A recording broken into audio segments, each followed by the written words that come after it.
He pulled her out of the river with his bare hands, and she looked up at him and said, "You should have let me drown." That single moment cracked something open in Damian Cross that 20 years of power never had. If you've ever watched someone fight to survive while the world stood by and did nothing, this story is for you. Subscribe to our channel, follow every part to the end, and drop a comment telling us what city you're watching from. I want to see exactly how far this story travels. The crowd did nothing. That was the part that would stay with Damian Cross long after everything else, the part he would turn over in his mind at 3 in the morning when sleep refused to come. Not the cold, not the current, not even the woman herself, just the crowd. 20, maybe 30 people standing at the edge of the harbor railing, phones raised, flashlights cutting across the black water, and not one of them moving. Not one of them willing to be the person who stepped forward. Damian had seen that kind of paralysis before. He'd built a career in rooms full of men who called themselves powerful men, who could move money across continents and destroy companies with a phone call, and he'd watched those same men freeze when something real landed in front of them. Fear dressed itself up as strategy. Hesitation called itself wisdom. And meanwhile, whatever needed to be done went undone. He didn't think about any of that when he vaulted the railing. He just moved. The water hit him like a wall of broken glass. January cold, the kind that stops your lungs before your brain catches up. He went under, came up, and oriented himself by the sound of splashing somewhere to his left.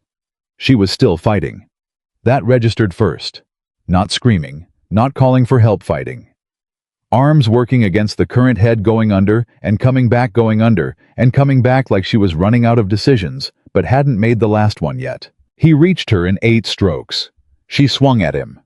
Not out of panic, that was the thing that surprised him. It wasn't the flailing of someone who'd lost control of her body. She pulled her arm back and drove her elbow toward his jaw with the focused, deliberate force of someone who had decided she didn't want to be touched. He caught her wrist. "I've got you," he said. "Let go of me." Her voice was low, steady. Even with the current pulling at both of them, even with her lips already blue from the cold, her voice was controlled. That stopped him for half a second in a way that nothing else had. "Let go," she said again. "I'm not letting go." She didn't fight him after that. He didn't know if she'd made a choice or simply run out of strength. He'd never ask her that directly, not for a long time. But she stopped pulling away, and he got his arm across her chest and kicked toward the concrete embankment where 2 harbor workers had finally appeared with a rope ladder. It took 4 minutes to get her out. It felt like 40. He wrapped his coat around her on the dock because it was the only thing available, and the harbor workers had already used their emergency blanket on a drunk man they'd pulled out an hour earlier. She was shaking hard enough that her teeth were clicking together, but she didn't lean into him. She sat with her spine straight against the dock pylon and looked out at the water like she was still deciding something. "Ambulance is coming," one of the harbor workers said. "No," she said. "Ma'am, you need—" I said no. She turned to look at the worker, and something in her expression made the man take a step back. "I'm a nurse. I know exactly what's happening to my body right now. I don't need an ambulance." Damian studied her. The coat swallowed her. She was smaller than she'd felt in the water, which surprised him. But the stillness around her was larger than her size. There was something deliberate about the way she occupied space, even now, even soaked through and shivering in borrowed wool. Like she'd made decisions about how she was going to be in the world, and she wasn't abandoning them just because the evening had gone badly. "What's your name?" he asked. She looked at him. She had dark circles under her eyes that predated the river by days, maybe weeks. The kind that come from not sleeping because your mind won't stop running through the same walls. "Sophia," she said. "Sophia Reynolds." Damian Cross. Something moved across her face. Recognition, and then something harder, more careful, settling in behind it. "I know who you are," she said. "Most people do." "Then you know I don't owe you anything for pulling me out." He almost smiled. "I didn't pull you out to be owed something. Men like you always want something." "That's probably true," he said. "But not tonight." She looked at him for a long moment. The crowd above them on the walkway had thinned. People had gotten their footage and moved on. because that was what people did. The harbor workers had retreated to their post. It was just the two of them on the dock in the cold, and the city making its usual noise above their heads, like none of this had happened. "Who pushed you?" he asked. The question landed in the silence between them, and she didn't answer immediately. She looked back at the water. "What makes you think someone pushed me?" she said. "Because the way you were fighting the current wasn't the way people fight when they went in accidentally. And it wasn't the way people fight when they went in on purpose." He kept his voice level. "It was the way people fight when someone made the choice for them."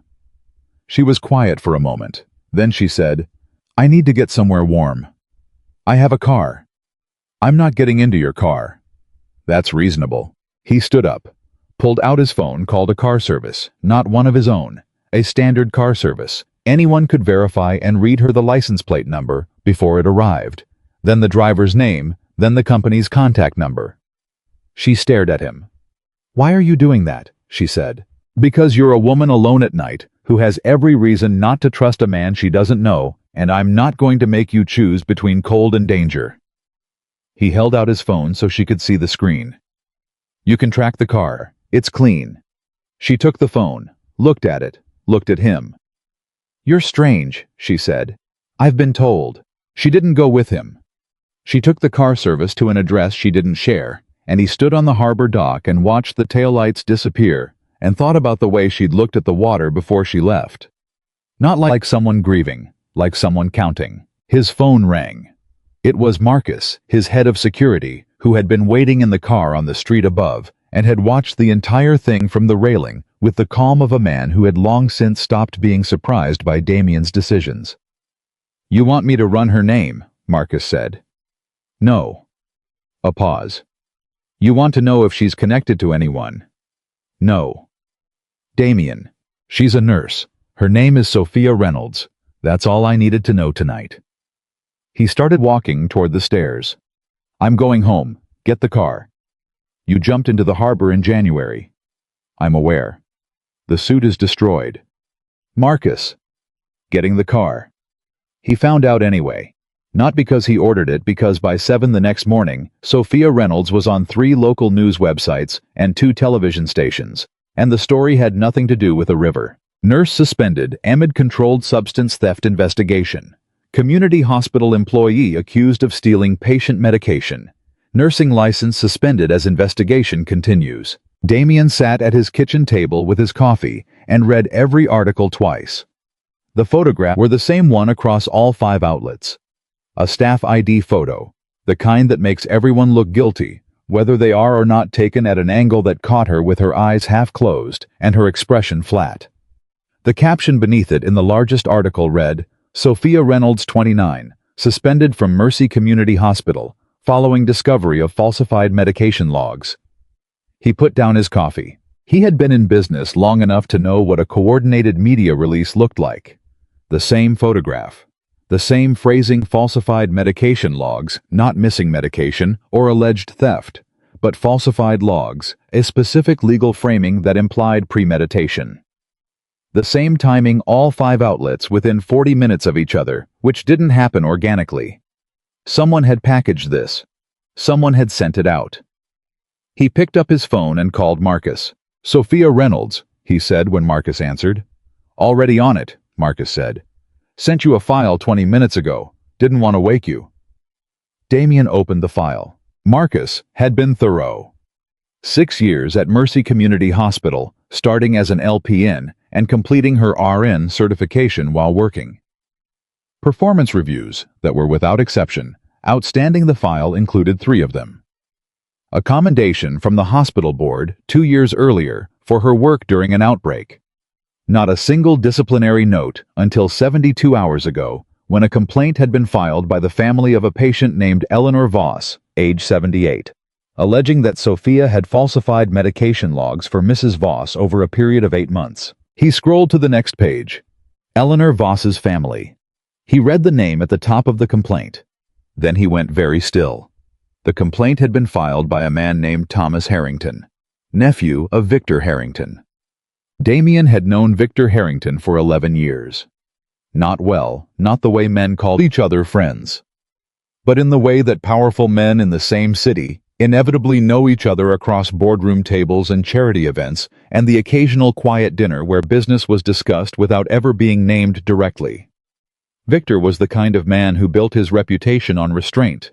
He didn't rage, he didn't threaten. He simply waited. He accumulated.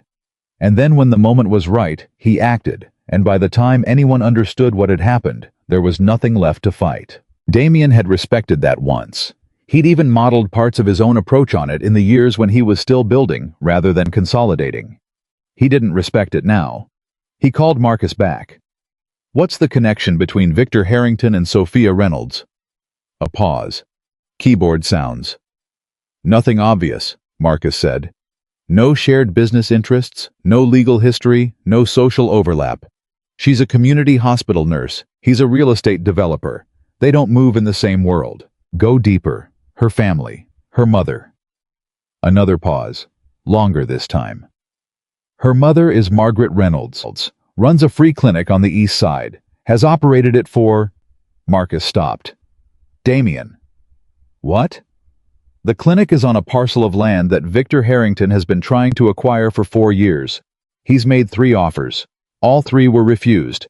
Last refusal was 6 weeks ago." Damien sat back in his chair. "Get me an address for Sophia Reynolds," he said. "She checked into a motel on Delwood last night. Paid cash. Room 14. He was already standing. "Don't come," he said. "I'm going alone." "That's a bad idea." "Most of my good ideas started as bad ones. Address." She opened the door on the second knock. She'd changed out of the wet clothes she was in, scrubs now, the green kind that hospitals handed out by the armful, and her hair was still damp but pulled back, and she had a cup of vending machine coffee in her hand that she held like it was the only warm thing in the world. She looked at him. At the door. Back at him. "How did you find this place?" she said. "I have people who are good at finding things." "That's not reassuring. I know." He held up his phone with the news article visible on the screen. "I need you to tell me what actually happened. Not the version that's on the news, the real version." She looked at the phone. Something moved across her face, pain first, and then something that hardened over it like scar tissue. "Why?" she said. "Because someone pushed you into a river last night, and this morning you're on 5 news websites accused of stealing from a patient, and the family making that accusation is connected to a man who has been trying to take your mother's clinic for 4 years." He lowered the phone. "So I'd like to know what actually happened, if you'll tell me." She stared at him for a long moment. Then she stepped back and held the door open. He came in.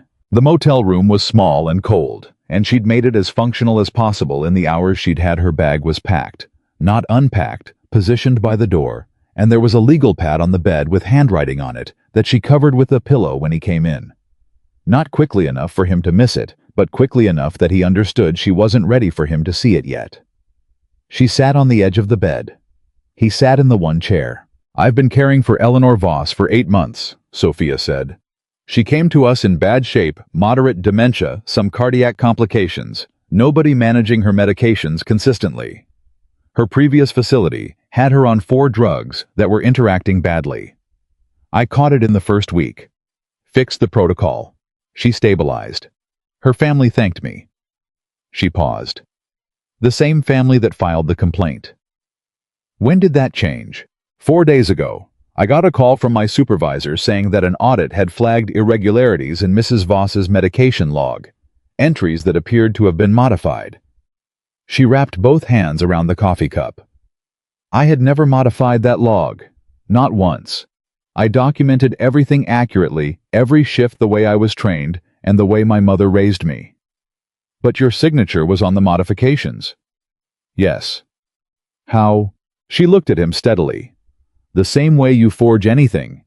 You get access, and you practice, and you do it when nobody's watching. Someone had been in that system." "Did you say that to your supervisor?" "I said it to my supervisor, to the hospital administrator, to the nursing board representative, and to the police officer who came to take my statement." Her jaw tightened.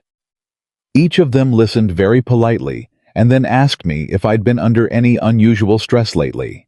The dismissal, in that the way she held it, not with bitterness, but with the practiced containment of someone who had been disbelieved before and had learned to carry it without breaking hit him somewhere specific. The security footage, he said. Gone. The server that stored footage for that wing had a malfunction 4 days ago. 48-hour window gone completely. Convenient. Very. He leaned forward. Who had access to that server? IT department, department heads, and... She stopped. And... She set the coffee cup down on the nightstand. 3 weeks ago, the hospital got a new contract with a technology consulting firm for system upgrades. The firm sent a team. They had access to everything. The name of the firm. She reached under the pillow, pulled out the legal pad and held it toward him. He took it. The name at the top of the page, underlined twice in her handwriting, was Harrington Technical Solutions. He looked up. She was watching him. You already knew, he said. I found it this morning, she said. 2 hours before you knocked on my door. I was still working out what to do with it. You were making a plan. I was trying to understand how deep it went before I decided what to do. She held his gaze. And then someone knocked on my door and apparently had already connected the same dots. He set the legal pad down. Sophia, he said. Last night at the river you said someone pushed you. Who? She was quiet for a moment. I was at the hospital, she said. I went back to get my personal things from my locker after my badge was deactivated. The loading dock at the back is on a path that runs alongside the harbor embankment. I took it because it's faster. She folded her hands in her lap. Someone came up behind me. I didn't see a face. Gloves, dark jacket. They put both hands on my back and they pushed. She said it flatly, without drama, the way you reported clinical information. I went over the railing and into the water. Damien was very still. Did they say anything? One thing. What? She looked at him. You should have stayed out of it. The room was quiet. Out of what? He said. That's what I was on the legal pad trying to figure out, she said. And for the first time something cracked in the controlled surface of her voice. Not tears, not quite, but the hairline fracture of someone who had been holding something enormous by themselves for too long. Because as far as I knew, I was just a nurse taking care of an old woman. I wasn't in anything. I wasn't involved in anything. I was just doing my job. He looked at the legal pad. At her. At the packed bag by the door. Where were you planning to go? He said. My mother's clinic. That's the first place they'd look. I know. She lifted her chin. But my mother is there. And if Victor Harrington is willing to push her daughter into a river, then I'm not leaving her alone. He stood up. Then we go together, he said. She looked at him for a long time. I told you last night, she said. I don't owe you anything. You don't, he agreed. And I'm not looking for someone to rescue me. I know that too. Then why are you still here? He picked up the legal pad and held it out to her.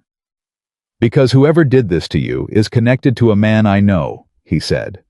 And that means I'm already in it whether I want to be or not. And because, he paused, choosing the words carefully, I don't walk away from things that are wrong, even when it would be easier. She took the legal pad. She looked at it. Then she looked at him. One condition, she said. Name it. You don't make any decisions without asking me first. This is my life, my mother's clinic, my name on those records. Her voice was quiet and absolute. I lead. You help. The moment you forget that we're done. He nodded. Agreed, he said. She picked up her bag. Then let's go, she said. The clinic was on Aldermere Street, 11 blocks from the hospital, wedged between a laundromat and a Vietnamese grocery, in a building that had been renovated so many times it had lost track of its original shape. The sign above the door was Modest Reynolds Community Health Center, painted in blue, with a small caduceus, the paint around the edges starting to show the years. Margaret Reynolds met them at the door. She was 58, with her daughter's eyes and a bone-deep steadiness that told Damien she had learned long ago to meet whatever was coming without flinching. She looked at her daughter first, the way mothers look when they've been waiting for bad news and watching for something worse. A full survey, quick and thorough, from face to hands to posture. Then she looked at Damien. "Who's this?" she said. "His name is Damien Cross," Sophia said. "He pulled me out of the harbor last night." Margaret didn't change expression. She looked at Damien for another moment. "Come in," she said. "Both of you. Inside." After the door was locked and the kettle was on, Margaret sat across from both of them and listened without interrupting. Sophia told her everything: the complaint, the modified logs, the technology firm, the push into the river. Margaret's face stayed even throughout. Only when Sophia got to the part about Victor Harrington's name did something shift in the older woman's eyes. Not surprise. The opposite of surprise. The quiet, resigned recognition of someone who had been waiting for an old bill to arrive. "Mom," Sophia said. "You knew." "I suspected," Margaret said. "Not the specifics, but I knew Victor Harrington didn't accept being told no. I've known that since the night I refused to change his brother's records." Sophia went still. "What night?" Margaret looked at her daughter, and Damien understood in the silence that followed that this was not something Margaret had ever intended to tell. "There are things I protected you from knowing," Margaret said, "because I wanted you to come into this work with clean hands, without fear." "Mom, his name was Daniel Harrington, Victor's younger brother. He came into the clinic one night. This was 23 years ago. You were 6 years old, asleep in the back room, while I worked the late shift because I couldn't afford a sitter." She wrapped her hands around her tea. "He'd been in an altercation. He was injured. I treated him. And then Victor came in, and he asked me to document that Daniel had come in for something else entirely. An accident. He wanted the injury listed differently in the records." "Why?" Sophia asked. "Because the injury was consistent with the kind that happens when the police are involved," Margaret said. "And documenting it truthfully would have meant an automatic report." "You refused." "I refused." She said it the way Sophia had said things, quietly, without drama, like it was the only obvious choice. "I documented what I saw. I made the required report. Daniel Harrington was never charged with anything. The report went nowhere. But Victor Harrington sat in this room where you're sitting now," she nodded toward Damien, "and told me that I would regret embarrassing his family." The room was very quiet. "I thought about it for a week," Margaret said. "And then I decided I wasn't going to spend my life looking over my shoulder. So I went back to work, and I kept my records clean, and I built what I built." She looked at Sophia. "And I told myself that if it ever came, I would handle it." "It came for me," Sophia said. "Not you." "I know." And for the first time, the steadiness cracked just for a moment, just a thread of it in Margaret's voice. "That's the part I didn't account for." Damien had been silent through all of it. He spoke now. "Mrs. Reynolds," he said, "do you still have the original records from that night?" Margaret looked at him. "I have everything," she said. "Everything meaning what?" She stood up, went to the back room, and returned 2 minutes later with a gray metal box, the kind banks used to use for safe deposit documents. She set it on the table between them.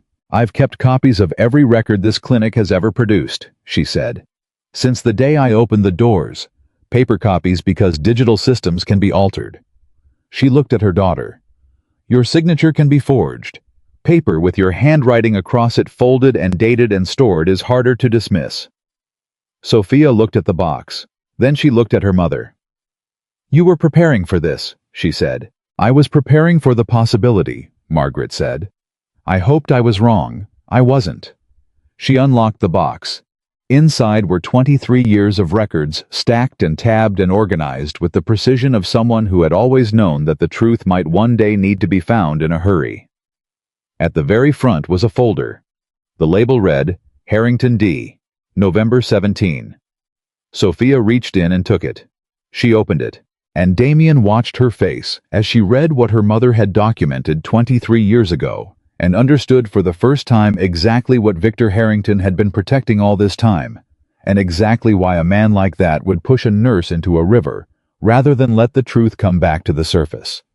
The injury Margaret had documented wasn't just inconsistent with an accident. It was consistent with something that, if it had gone further, if the report had been properly followed up, would have ended Victor Harrington's career and his brother's freedom before either of them had built anything at all.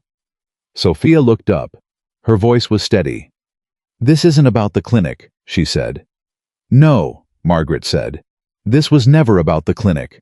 The clinic was what gave him an opportunity," Margaret said. "What he actually wanted was the file. He's wanted it for 23 years, and he knew I would never hand it over.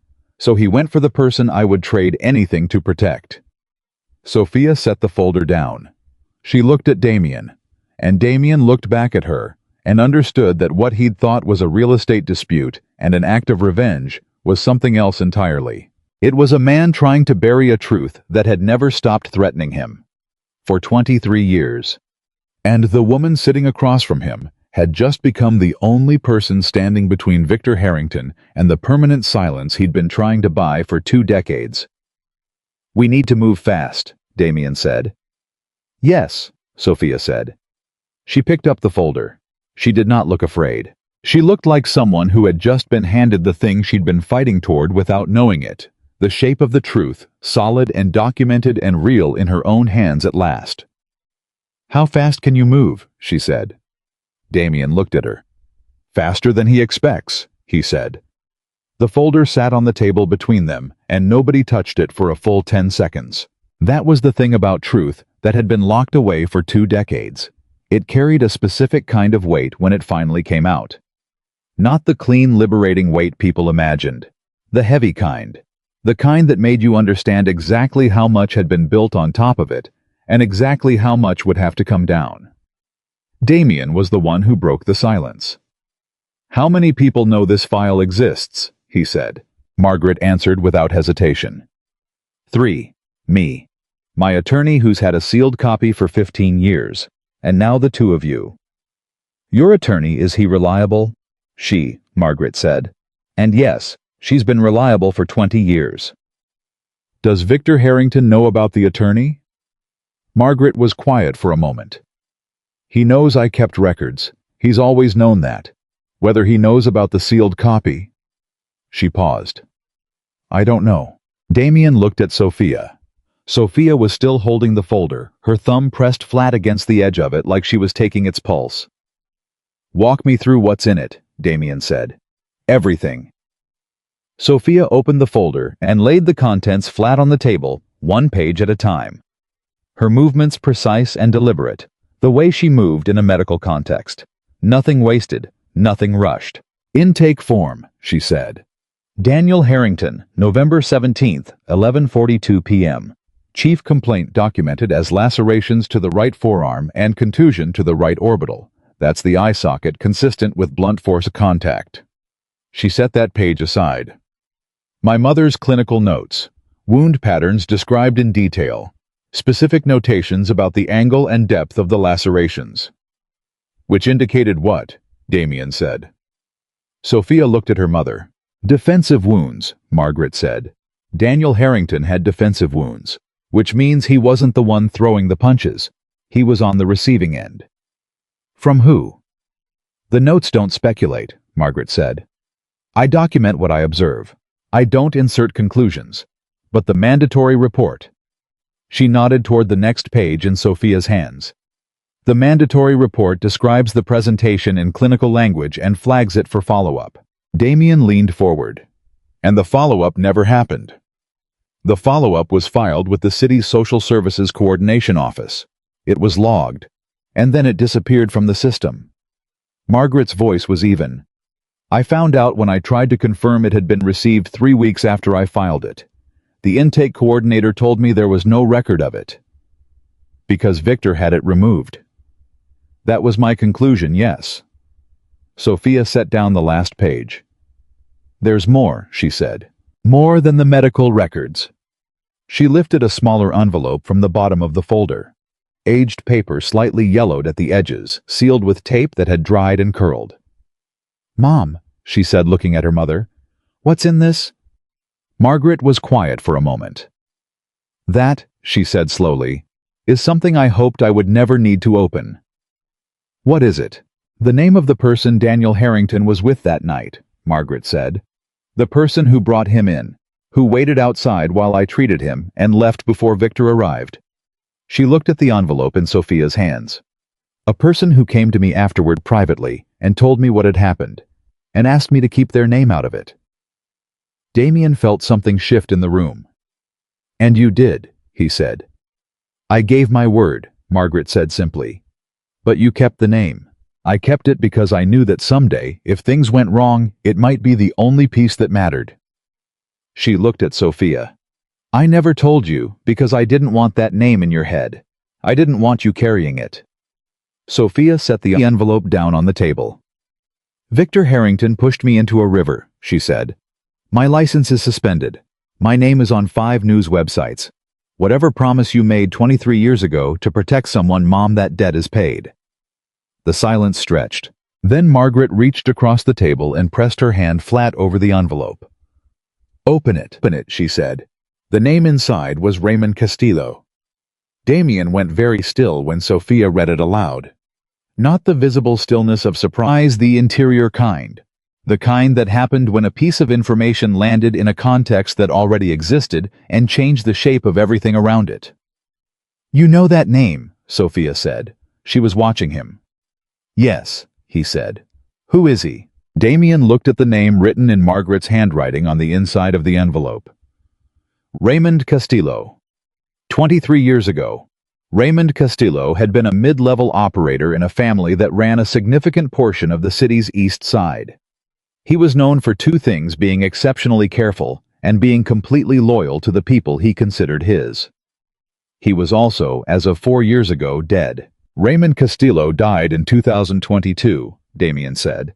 Heart attack. He was 61. He looked at Margaret. He was connected. Not the way people imagine when they say that word. He wasn't violent. He didn't run operations directly. But he moved money. He knew people. He had relationships across a lot of different worlds.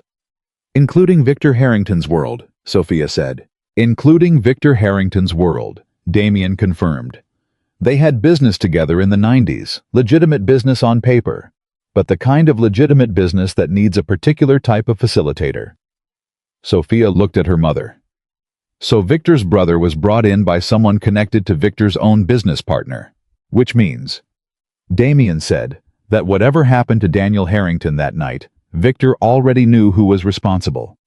He came here not just to protect his brother's reputation. He came here to protect a relationship that was making him money. Margaret nodded slowly. That's what Raymond told me afterward. He said Daniel had gotten into a dispute over something he shouldn't have been involved in. He said Victor had managed it. But Victor was furious that there was a paper trail that I had documented it. Because the paper trail connected Daniel's injury to the dispute, Damien said, and the dispute connected to Castillo, and Castillo connected back to Victor, all in one night, Sophia said quietly. My mother documented the whole thing without knowing it. Not everything, Margaret said. Raymond never told me what the dispute was about. I didn't ask. My job was to treat the patient, not investigate the cause. She looked at her hands. But I documented what I saw, and what I saw was enough to pull threads. Damien sat back. His mind was running fast the way it did when pieces were assembling into a picture that was larger than expected. He'd come here thinking this was about a real estate grudge with a brutal edge. He was looking at something older, something with more layers. And a man who had spent 23 years building an empire on the assumption that a single nurse in a small clinic would never be a real threat. Victor Harrington had badly underestimated Margaret Reynolds, and now he was going to find out what happened when you pushed her daughter into a river. What do you want to do with this? Damien asked. Both women looked at him. He was looking at Sophia because it was Sophia's name on the suspended license. Sophia's career that had been dismantled. Sophia who had been in the river.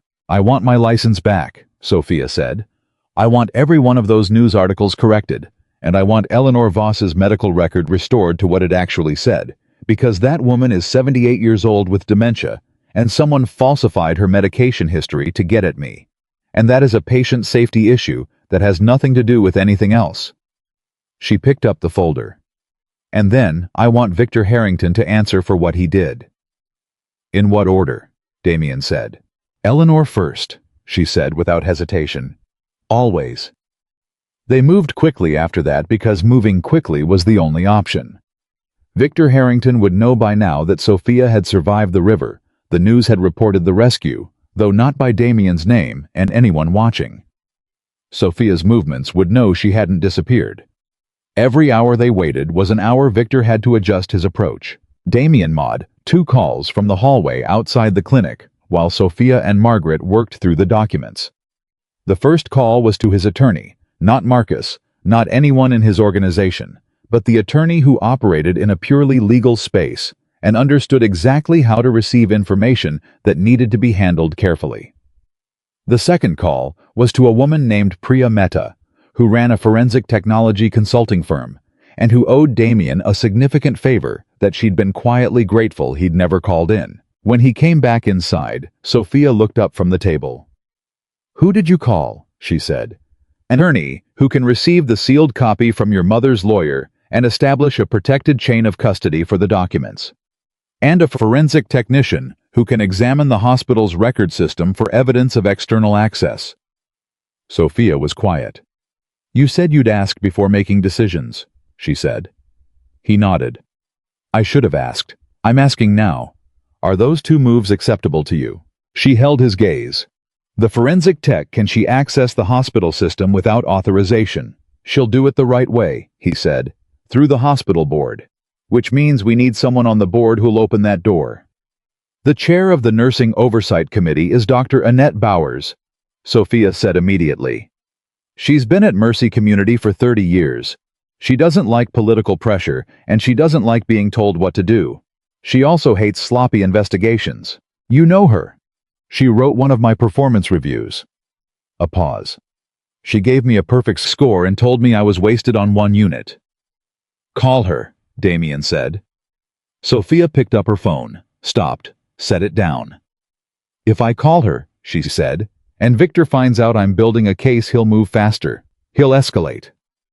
"Yes," Damien said. "He might go after my mother directly." "That's possible." She looked at her mother. Margaret was sitting at the table with the gray box in front of her, both hands resting on the lid, and her expression was the same expression she'd worn since the beginning of this conversation, grounded and present and entirely without panic. "Mom," Sophia said, "if this gets worse before it gets better, then it gets worse," Margaret said. "I've been sitting with this for 23 years, Sophia. I'm not afraid of it getting worse. I'm afraid of it staying buried." Sophia looked at her for a long moment. Then she picked up her phone and called Dr. Annette Bowers. Bowers answered on the 3rd ring. "Reynolds," she said without preamble. "I've been thinking about calling you since yesterday." "Then we're having the same morning," Sophia said. "I need to talk to you. Not about the complaint, about the system access." A pause. "Explain." "The medication log irregularities in the Voss file were externally introduced. The same technology firm that flagged the irregularities installed system access 3 weeks ago. I can give you the firm's name and its corporate parent, and you'll see the connection yourself." Silence on the line. "That's a serious allegation," Bowers said. "I know, which is why I'm bringing it to you directly instead of going to the media." Sophia's voice stayed steady. "I'm asking for a forensic audit of the system access logs for the Voss file and the server that went down. I'm asking for it to go through proper channels. And I'm asking for it to move fast, because the longer we wait, the more time someone has to cover the rest of their tracks." Another silence. Longer. "The technology firm," Bowers said. "Give me the name." "Harrington Technical Solutions. Parent company Harrington Development Group. Owner Victor Harrington." She heard Bowers exhale a single controlled breath that carried the weight of a woman doing rapid calculations.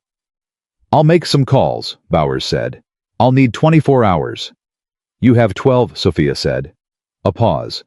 "Reynolds, Dr. Bowers. Eleanor Voss's medication protocol is compromised because someone tampered with her records to get at me. She's 78 and she has dementia. She can't advocate for herself. I can." Sophia's voice dropped, not softer, but more direct, the register she used when she needed someone to really hear her. 12 hours. Bowers was quiet for 3 seconds. 12 hours, she said. "Don't go to the media." "Not yet," Sophia said. And she hung up. Damien was looking at her with an expression she hadn't seen on him before. It wasn't admiration exactly. It was closer to recognition. The look of someone who had just watched a person operate in their element and understood clearly that they had underestimated the scope of that element. "Not yet," he said. "Always leave a door open," she said. "You taught me that." "I never said that to you." "No. But you called 2 people before asking my permission, which means you're someone who keeps options available." She set the phone down. "I'm learning." He almost smiled. "You were already doing it before you met me." She didn't answer that. She looked at the folder on the table, and the envelope beside it, and the gray metal box that had held 23 years of her mother's careful, patient readiness. Then she said, "Victor knows I survived. What does he do next?" Damien had been thinking about that since the moment Bowers said she'd make calls. Victor Harrington was not a man who panicked. He was a man who recalculated. The push into the river had been a message, maybe also an attempt, maybe not, but definitely a message, and the message hadn't landed the way he'd intended. Sophia was alive, the documents were surfacing, and someone with Damien's reach was now involved. Victor's next move would be to change the story. Not retreat from it. Change it. "He's going to go on offense," Damien said. "He'll add to the narrative around you. Make the accusation bigger, more personal. Something that makes the records look like part of a pattern rather than an isolated incident." Sophia's jaw tightened. More falsified history. Or real history twisted. "He'll look for something from your past, anything that can be framed as relevant. A personal struggle, a family issue, a conflict with a colleague. Something that makes the medication charge feel credible." She was quiet. "There isn't anything," she said. "There doesn't have to be anything real," Damien said. "There just has to be something that sounds real long enough to shift attention." She understood that. He could see it in the way her expression changed, not fear, but the grim recognition of someone who knew exactly how that worked, because she'd watched it happen to other people. A person's life was full of moments that could be reframed. Grief read as instability. Exhaustion read as impairment. A hard week read as a pattern. Everyone was vulnerable to that if someone told the story wrong. "My father," she said quietly. Damien waited. "He left when I was 9, she said. It wasn't dramatic. He just stopped coming home. My mother filed for divorce after 8 months of him being absent. There was nothing ugly in it. But on paper, it looks like a single mother, a difficult childhood, potential instability." She looked at the wall. "If someone wanted to use it. Has anything ever been written about it? Any record that could be accessed? Court filings are public," she said. "The divorce filing would be findable." Damien took out his phone and typed a text to Marcus monitor Victor Harrington's media contacts. "Looking for a planted story. Flag anything with Reynolds or Margaret Reynolds." He put the phone away. "We move before he does," he said. "Your call with Bowers starts the clock. While the forensic audit is running, we need to establish your credibility proactively before he adds to the story." "How?" "The patient you saved from the medication interaction, Eleanor Voss. Is there anyone in her family who is not aligned with Thomas Harrington? A sibling, another relative? Someone who actually cares about her condition," Sophia thought. "She has a daughter, Patricia. She lives in Delaware. She came to visit twice when I was on shift. She and Thomas don't have a good relationship. She told me once that she didn't trust him to make medical decisions for their mother. Does she know what's been filed against you?" "I don't know." "Call her," Damien said. "Right now. Before Thomas does." Sophia picked up her phone, and that was when Marcus called. Damien stepped into the hallway. "Talk," he said. "Victor Harrington had a meeting this morning," Marcus said. 7 a.m., his offices. "We picked it up through a contact at the building, not surveillance, just observation. The meeting was with someone from the city licensing board." Damien went very still. "Which board?" "Healthcare licensing." The implications landed fast. The Healthcare Licensing Board had the authority to escalate a nursing license suspension to a full revocation. A revocation wasn't something you walked back in 12 hours or even 12 weeks. A revocation stayed on the public record permanently, and a permanent revocation attached to a criminal allegation made every other piece of Sophia's story That much harder to tell. He's going for permanent, Damien said. Looks that way. The meeting ran 40 minutes. The contact didn't get names, but the board member who walked in was carrying a Reynolds case file. It had her name on the tab. Damien turned around and walked back into the clinic. Sophia was still on the phone with Patricia Voss. She looked at his face, and the conversation changed. She wrapped it up in 30 seconds, got a yes to something, and hung up. "What happened?" she said. "Victor was at the licensing board at 7 this morning. He's moving to escalate your suspension to a permanent revocation." The color drained from her face for just a moment. Then it came back. "How long does that process take?" she said. "If he's pushing it 48 hours, maybe less." She looked at her mother. Margaret was already standing. "My attorney," Margaret said. "Right now, not tomorrow." "I'll drive you," Damien said. "No," Sophia said. She was already moving, picking up the folder, picking up the envelope, placing them carefully back in the gray metal box. "You go to your attorney. I go to Bowers. We move on both tracks simultaneously." She looked at Damien. "And you go find out who that board member is, the one Victor met with." "And when I find out," he said, "then we find out if they made the right choice this morning," she said, "or if they made the kind of choice that tends to look very different under a forensic light." She picked up the box. She handed it to her mother. "Don't let this out of your hands," she said. Margaret took it and held it against her chest. "Go," Margaret said. "Both of you. I've been protecting this for 23 years. I can manage another 48 hours. Priya Mehta called Damien back at 11:17. How was in his car. Sophia was on a separate call with Dr. Bauer's office confirming the audit authorization had gone through. Marcus was in the front seat running searches on his own device, and the car moved through mid-morning traffic at a pace that felt entirely too slow for the speed at which everything was happening. "I got in," Priya said. "Bowers pushed the access through 40 minutes ago. I've been in the system since 10:50. And your instinct was right. The Harrington Technical Solutions team left traces. Not obvious ones, they were careful. But careful and invisible are two different things." He heard keys clicking. There were 17 access events on the Voss file in the 72 hours after the HTS team installed the upgrade. All time-stamped between 2 a.m. and 4 a.m. All from an internal IP that logs as a service account. Which means it looks like automated system activity unless you specifically cross-reference it against the service account's normal behavior pattern, which nobody would do unless they were looking for it. More keys. But here's the thing, Damien. The access wasn't just reading. Whoever was in the file was writing to it. Small edits. Targeted. And they saved them with a timestamp that predates the HTS installation by 6 weeks. Damien processed that. They backdated the edits. They tried to, but the server logs the write event at real time, regardless of what timestamp gets attached to the file. So there are entries in the Voss file that appear to be 6 weeks old, but the server knows they were created 3 weeks ago at 3 in the morning. "That's the evidence," Damien said. "That's a significant piece of it," Priya said. "I need another 2 hours to pull the full picture and document it properly.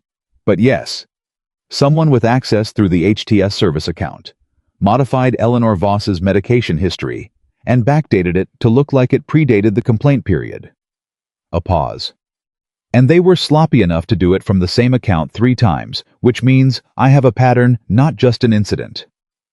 Damien lowered the phone from his ear for a moment. In the front seat, Marcus turned around. "Good news." "Sophia," Damien said. She was still on her own call, but she caught the shift in his voice and looked across the seat. He told her what Priya had found. She listened without expression until he finished. Then she turned back to her phone and said to Bowers' administrator, "I need Dr. Bowers directly, right now please. Tell her Priya Mehta has the server logs." She waited 7 seconds. Then Bowers picked up. "Tell me," Bowers said, and Sophia told her. At 12:40 p.m. the hospital board convened an emergency session. Damien knew this because Marcus had a contact on the administrative staff who sent a 2-word text meeting called. He knew what it meant before Marcus explained it. The audit had triggered exactly what it was supposed to trigger. The board had a forensic trail linking external access to the Voss file with the falsification of the medication records. They had timestamps that proved the edits were made 3 weeks ago, not 6 weeks ago. And they had a corporate entity, Harrington Technical Solutions, whose fingerprints were on the access events. The suspension of Sophia Reynolds' nursing license had been based on an investigation initiated by a complaint from Thomas Harrington, processed through a system that had been actively compromised by a firm connected to the Harrington family. That was the sentence that mattered. That was the sentence that once someone said it out loud in a room full of hospital board members with institutional liability on the line, started an entirely different set of processes in motion. Sophia was in Bowers's office when the board session convened. Damien knew this because she sent him a single text, "Their meeting." He sent back, "I know. Stay there." She sent, "Not planning on leaving." I was still in his car. He'd been running down the name of the licensing board member Victor had met with that morning. It had taken Marcus 2 hours and 3 contacts, but they had it now. The board member was a man named Gerald Fitch, 17 years on the healthcare licensing board, and Gerald Fitch had received 3 donations from Harrington Development Group in the past 6 years. All of them the kind of amount that was large enough to matter and small enough not to require public disclosure. Gerald Fitch had also apparently approved a preliminary escalation recommendation that morning before the forensic audit had produced anything, before the board emergency session was called, before anything that should have informed such a recommendation had happened. He'd signed it at 8:15 a.m. Victor Harrington's meeting with him had ended at 7:40 a.m. Damien held that timeline in his hands and thought about it for a moment. Then he called Marcus. "Gerald Fitch," he said, "I want everything, quietly. Don't touch anything, don't make contact, just collect." "Already started," Marcus said. "How?" "Because I saw where you were going 30 minutes ago," Marcus said. "You're not subtle when you're angry." "I'm not angry." "You've got the voice." Damien didn't answer that. He put the phone down and looked out the window at the city going about its day, none of it knowing that in an emergency hospital board session, and a forensic server audit, and a licensing board signed recommendation, and a gray metal box in a lawyer's office, the entire architecture of something 23 years old was beginning to bend. Victor Harrington had spent 2 decades counting on the fact that Margaret Reynolds had built her life on principle rather than power. He'd counted on the fact that a nurse in a free clinic and her daughter didn't have the reach to fight what he could bring. He hadn't counted on the river. I hadn't counted on Damien Cross standing on the harbor dock at 11 o'clock on a January night, looking at a woman who fought the current instead of surrendering to it, and deciding that whatever she was fighting toward was worth knowing about. He hadn't counted on any of it. And that Damien thought was precisely Victor Harrington's oldest and most expensive mistake. Underestimating the people he thought had nothing. Sophia called at 2:15. "The board voted," she said. The moment she spoke, he could hear it in her voice. Not relief, not yet, but the first solid breath of someone who had been running on adrenaline for 18 hours and just got a foothold. "And," he said, "the suspension is under formal review. They've contacted the nursing board directly, and they've suspended the Harrington Technical Solutions contract pending the audit findings." She exhaled. "Eleanor Voss's medical record has been flagged for independent review. They're bringing in an external pharmacist today to assess her current protocol." Damien closed his eyes for 1 second. "That's the right order," he said. "I told you," she said. "Eleanor first. Always." A pause on the line. "Damien," she said. "Yeah." "The licensing board," she said. "The escalation recommendation that was filed this morning. Bowers knew about it before I called her. She said she'd already started making calls to have it reviewed." A beat. "She said something moved her to act this morning before I called her. Someone had already reached out anonymously to flag that there might be procedural issues with the recommendation." He didn't say anything. "That was you," Sophia said. "I made some calls before I came to the motel this morning," he said. She was quiet for a moment. "You moved before I knew any of this was happening," she said. "I moved to create options," he said. "Not to make decisions. The decisions were yours." She was quiet long enough that he thought the call might have dropped. Then she said, "Why do you care this much?" It was a simple question. It didn't carry suspicion. It carried genuine curiosity, the kind that comes from watching someone act outside the pattern you've assigned them and needing to understand the difference. He thought about it honestly. Because I've spent most of my life in rooms where power was used to take things from people, he said. And I'm very tired of it. She didn't answer right away. Okay, she said finally. Okay. Okay. A pause. We still have Gerald Fitch. And we still have Victor. The audit findings aren't public yet. And he's going to know that the board met. He already knows, Damien said. He has his own sources. So what does he do? Damien had been working through that since the board meeting started. Victor was recalculating. The medical story had developed a fracture, not a collapse, not yet, but a visible crack that was going to be very hard to explain when the audit findings became official. A man like Victor didn't abandon a position under pressure. He reinforced it from a different angle. He goes for your mother, Damien said. Silence. He's going to do something to the clinic, Sophia said. Not the building. He doesn't need the building right now. He needs the distraction.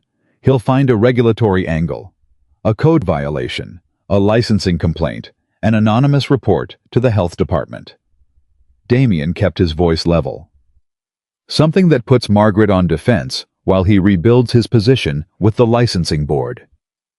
Sophia was already moving. He could hear it, the change in her breathing, the slight background shift of her location. I need to get to the clinic, she said. I'll meet you there, he said. Damien. Yeah. Tell me you're not the kind of person who says, I told you so. I'm not, he said. Good, she said.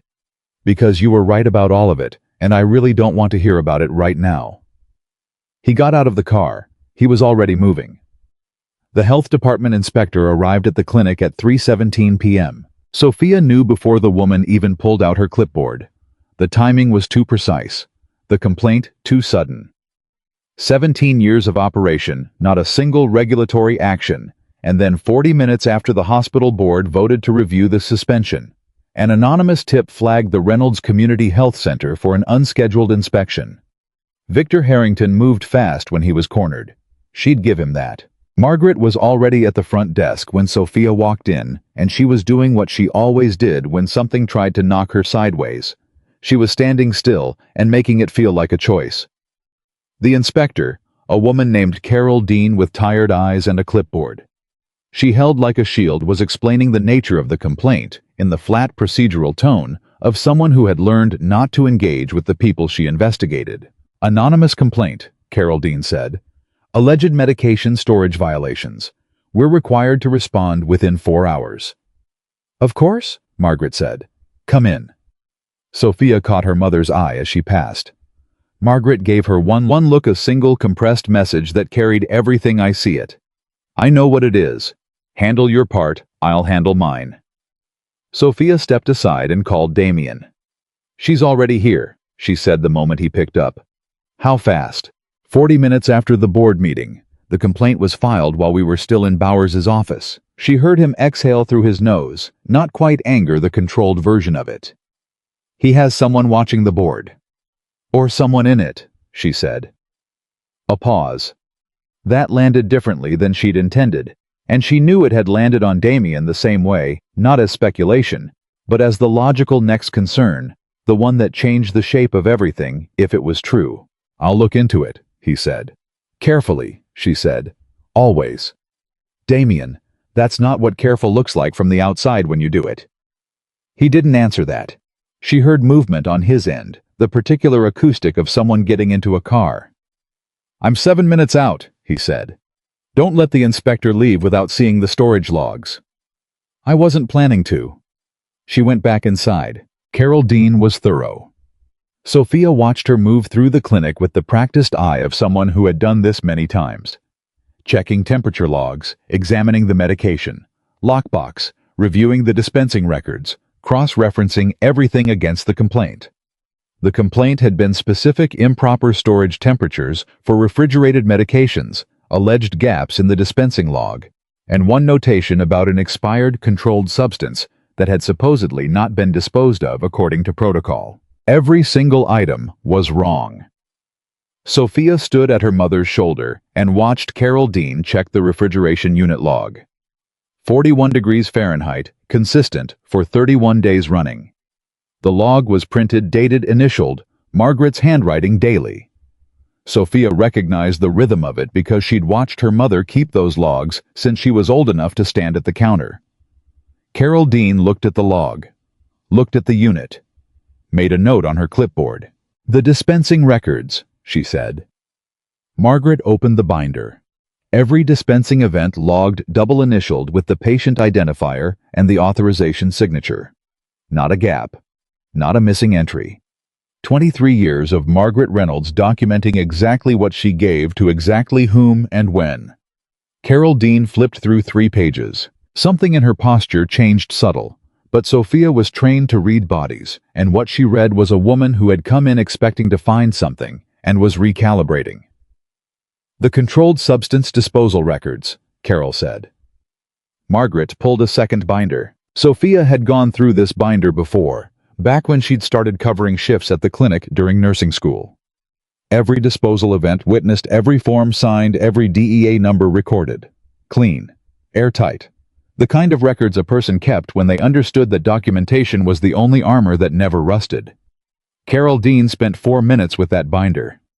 Then she closed it and looked at Margaret. "The complaint described ongoing violations," she said. "I'm not finding evidence to support that description." "I wouldn't expect you to," Margaret said pleasantly. "Would you like some coffee while you write up your findings?" Carol Dean looked at her for a moment. "No, thank you." She made a final note. "You'll receive written confirmation within 5 business days. Based on what I'm seeing, I don't anticipate any action items." She left. The door closed. Margaret turned to Sophia and said, "He's going to try again." "I know. The next one will be something I can't produce a binder for." "I know that too," Sophia said. "That's why we're not waiting for the next one." Damien walked in 4 minutes after the inspector left, which meant he'd been sitting in his car, watching the parking situation, and waiting. Sophia had figured that out about him in the past 12 hours. He didn't arrive dramatically. He arrived when the moment was right for something useful to happen. "She found nothing," he said. "Nothing," Sophia said. "Because there's nothing to find. But Mom's right, the next complaint will be about something harder to document. Something subjective. Patient care quality staff conduct billing irregularities." Or, Damien said, something that requires an interview rather than a records check. Something where the decision rests on one person's word against another's.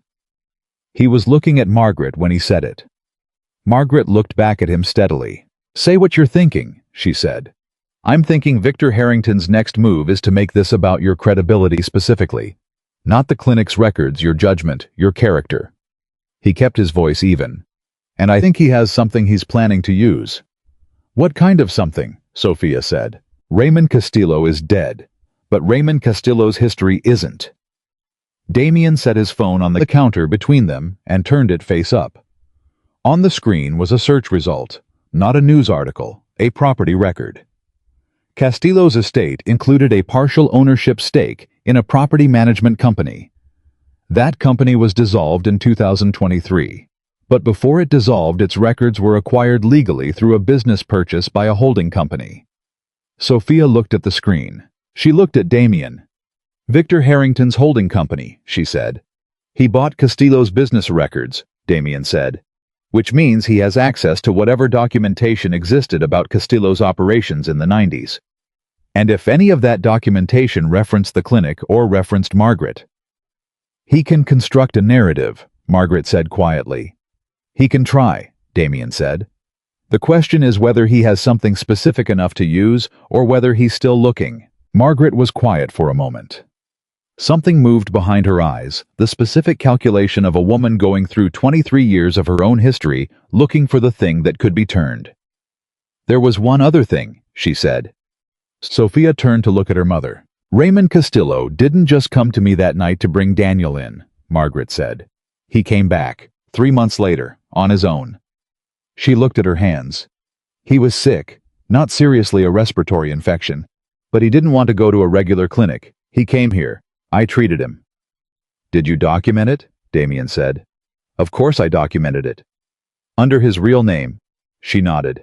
Then Victor has that record, Damien said. Through the business acquisition, he has documentation that Raymond Castillo received care at this clinic. And if he can argue that Margaret Reynolds had an ongoing relationship with a man connected to organized crime. He turns my mother's compassion into evidence of misconduct, Sophia said. The word misconduct landed in the room like something heavy dropped from height.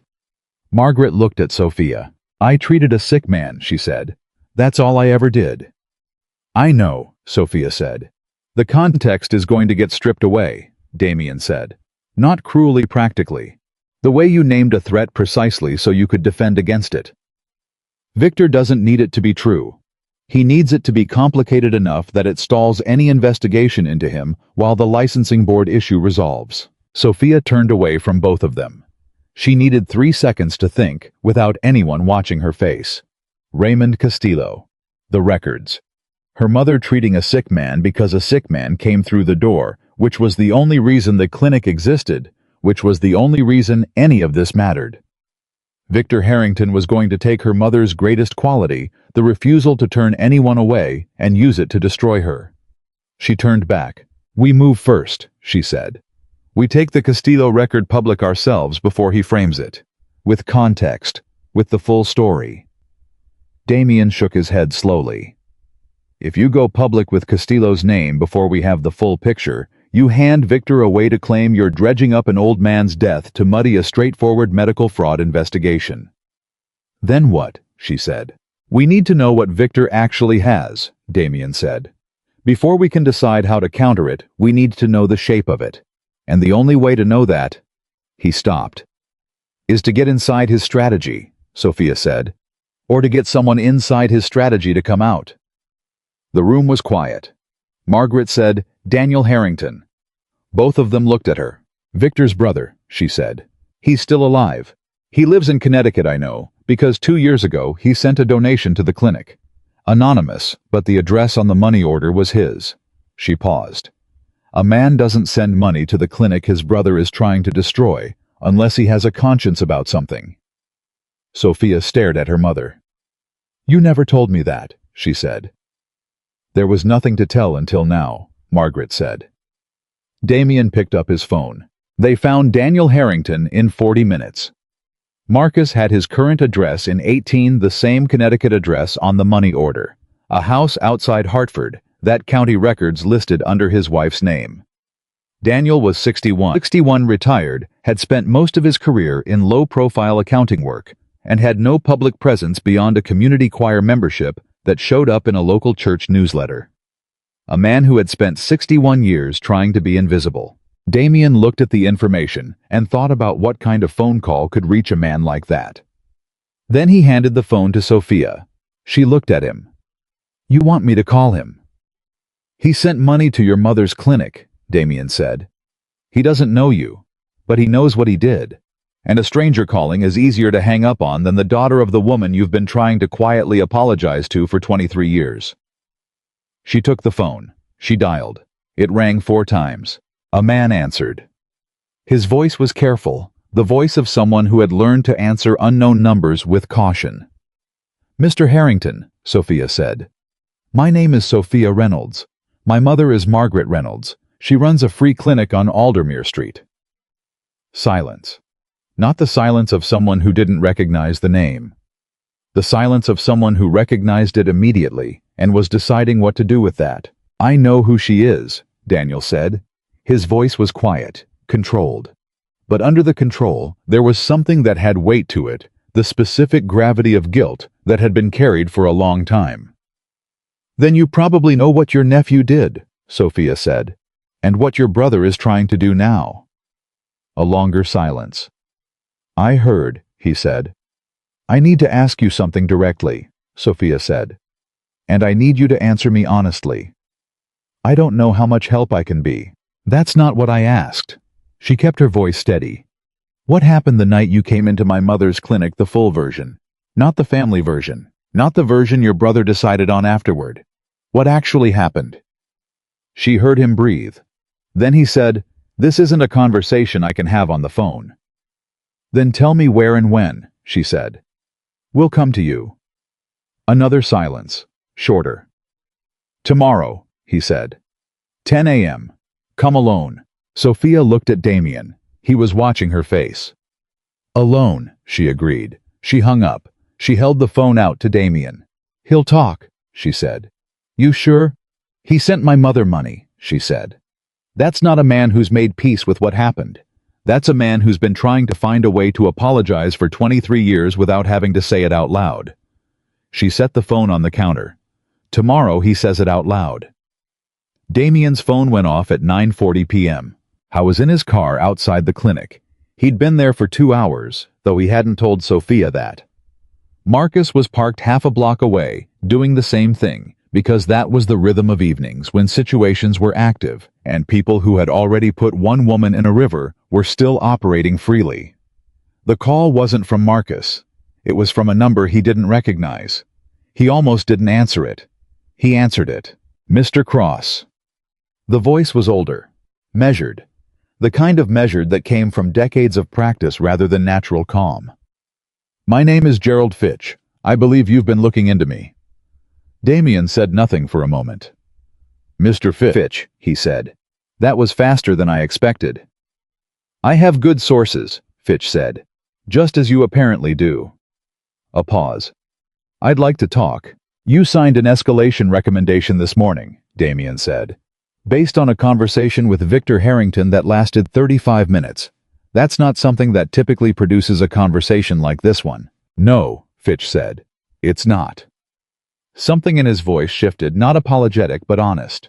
The honesty of a man who had done something he knew was wrong and had spent the day sitting with that knowledge. "I was told the investigation was straightforward, that the recommendation was a formality, that the evidence was clear." "And then the forensic audit came back," Damien said. Silence. "And then the forensic audit came back," Fitch confirmed. Damien kept his voice neutral. "What do you want, Mr. Fitch?" "I want to withdraw the recommendation," he said. "And I want to do it before it goes any further. But I need to understand if I do that, if I pull it and go on record about the conversation with Harrington, what kind of exposure am I looking at?" "That's a question for your attorney," Damien said. "I'm asking you." Damien thought about Sophia in that motel room spine, straight against the wall, holding a coffee cup that wasn't warm enough. Looking at him with the eyes of someone deciding whether this was a person she could trust. He thought about the gray metal box and 23 years of careful documentation. He thought about a 78-year-old woman with dementia whose medication records had been tampered with, who couldn't advocate for herself. "If you pull the recommendation and you're honest about the conversation with Harrington," Damien said, "then the story becomes about someone who made a mistake and corrected it. That's a different story than the one that ends with your name attached to a cover-up." A long pause. "I need it in writing," Fitch said. "Whatever arrangement." "There's no arrangement," Damien said. "You do what's right or you don't. That's the whole offer." Silence. "I'll withdraw it tomorrow morning," Fitch said. "Tonight," Damien said. "It goes no further tonight." Very long pause. "Tonight," Fitch said. He hung up. Damien sat in the car and let the quiet settle for a moment. Then he texted Sophia. "Fitch is withdrawing the recommendation tonight." Her response came in 11 seconds. "How?" He typed, "He found out we were looking. Some people correct course when the light comes on." A pause. Then, "Some people." He wrote, "Get some sleep. Connecticut is a 4-hour drive." She didn't respond to that. 3 minutes later she wrote, "Thank you." He put his phone in his pocket. Outside the car the city was doing what cities did at 10 p.m., moving lit, indifferent to the specific dramas playing out in its smaller rooms. Somewhere in one of those rooms, Victor Harrington was also working. Also calculating. Also adjusting for the pieces that hadn't gone the way he'd planned. He was a patient man, and a smart one, and he wasn't done. But neither were they. The drive to Connecticut. The next morning was 4 hours and 12 minutes, and Sophia spent most of it looking out the window at the highway going gray, and then lighter as the sun came fully up, and Damien spent most of it not talking, which she came to understand by the 2-hour mark was not absence. It was the presence of someone who understood when silence was more useful than words. They were 40 minutes out when she said, "What do you think he's going to tell us?" "Something he's needed to tell someone for 23 years, Damien said. "That's not specific." "No," he agreed. "But I think the specific part is the part that breaks Victor's version of events. Otherwise, the money order to your mother's clinic doesn't make sense." She turned that over. The injury, the defensive wounds. He wasn't the aggressor that night. "How was the one being hurt?" Damien said. "Which means there was someone doing the hurting, and that person is the person Victor needed to protect. And if Daniel is willing to say that out loud, then Victor was never trying to protect his brother," Sophia said. "He was trying to protect the person who hurt his brother. And the Castillo connection..." She stopped. "Raymond brought Daniel in, which means Raymond knew what happened. And if Raymond knew what happened and told Margaret's clinic when he came in sick..." "My mother's record isn't a liability," Sophia said. "It's a witness statement." She felt it click into place, the full shape of it, the way it had been there all along inside the documents, but required the right angle to see clearly. "Victor doesn't want the clinic's land," she said. "No," Damien said. "He never wanted the land. He wanted the records that the land represented. The documentation my mother has kept for 23 years in a gray metal box that nobody could get to without her permission." "The property acquisition was a pressure tactic," Damien said. "He wanted her to feel it coming, to get scared enough to make a deal. Probably a deal that included the records." "She didn't make a deal." "No, she didn't." Sophia looked at the road ahead. "So he went for me," she said, "because he thought I was the thing she would trade for." "You are the thing she would trade for," Damien said. "He just didn't account for you being the thing that trades back." She was quiet for a moment. "Who did Victor need to protect?" she said. 23 years ago. The person who hurt Daniel. Who was it?" Damien's jaw set slightly. "I think we're about to find out," he said. Daniel Harrington lived in a house that felt like a deliberate retreat from everything his last name represented. Modest, tidy nothing performing wealth or status. He answered the door himself, a man who looked like he had been distinguished once, and had chosen carefully to leave that behind. Silver hair, careful posture, eyes that had spent a long time watching for things. He looked at Sophia, the way people, and went still. "She said she'd come alone," he said. "He's with me," Sophia said. "Damien Cross. He's the reason I survived the river." Daniel held Damien's gaze for a long moment. Something passed between them, the specific recognition of two people who had both spent time in worlds that operated outside easy descriptions. "Come in," Daniel said. They sat in his living room, and his wife brought coffee that nobody touched, and then quietly left, and Daniel sat across from them, with his hands on his knees, and the look of a man preparing to set something down that he'd been carrying so long he'd stopped noticing the weight. "Tell me about the night at the clinic," Sophia said. He looked at his hands. "I was 22 years old," he said. "I was doing errands for Victor. That's what I called it, errands. Delivering things, messages sometimes, packages. I told myself I didn't know what was in them." He paused. "I knew." Sophia waited. "That night, I delivered something to a man Victor did business with. The man didn't like what was in the package. There was a dispute, and the man..." He stopped. "He was not a gentle person when he was angry." "Raymond Castillo brought you to the clinic," Sophia said. Daniel's head came up. "You know about Raymond." "My mother documented it," she said. "She kept everything." He let out a long, slow breath. "Raymond was there that night. He wasn't involved in the dispute, he was trying to stop it. When the man hurt me, Raymond was the one who got me out." He looked at his hands again. "And then Victor arrived and he wasn't angry on my behalf. He was angry because there was a witness, because I'd been seen, because there was a paper trail now." "Who was the man?" Damien said. Daniel looked at him. "His name was Lawrence Cole," he said. The name hit Damien somewhere specific. He didn't move, didn't show it. But Sophia felt the shift in the air beside her, the slight change in the quality of his stillness. You know that name, she said to Damien. He looked at her. Lawrence Cole was the city's deputy planning commissioner from 1998 to 2011, he said. He retired under investigation for permit irregularities. The investigation was eventually dropped. Victor made sure it was dropped, Daniel said. The same way he made the report from your mother's clinic disappear. The same way he's made everything disappear for 30 years. He looked at Sophia.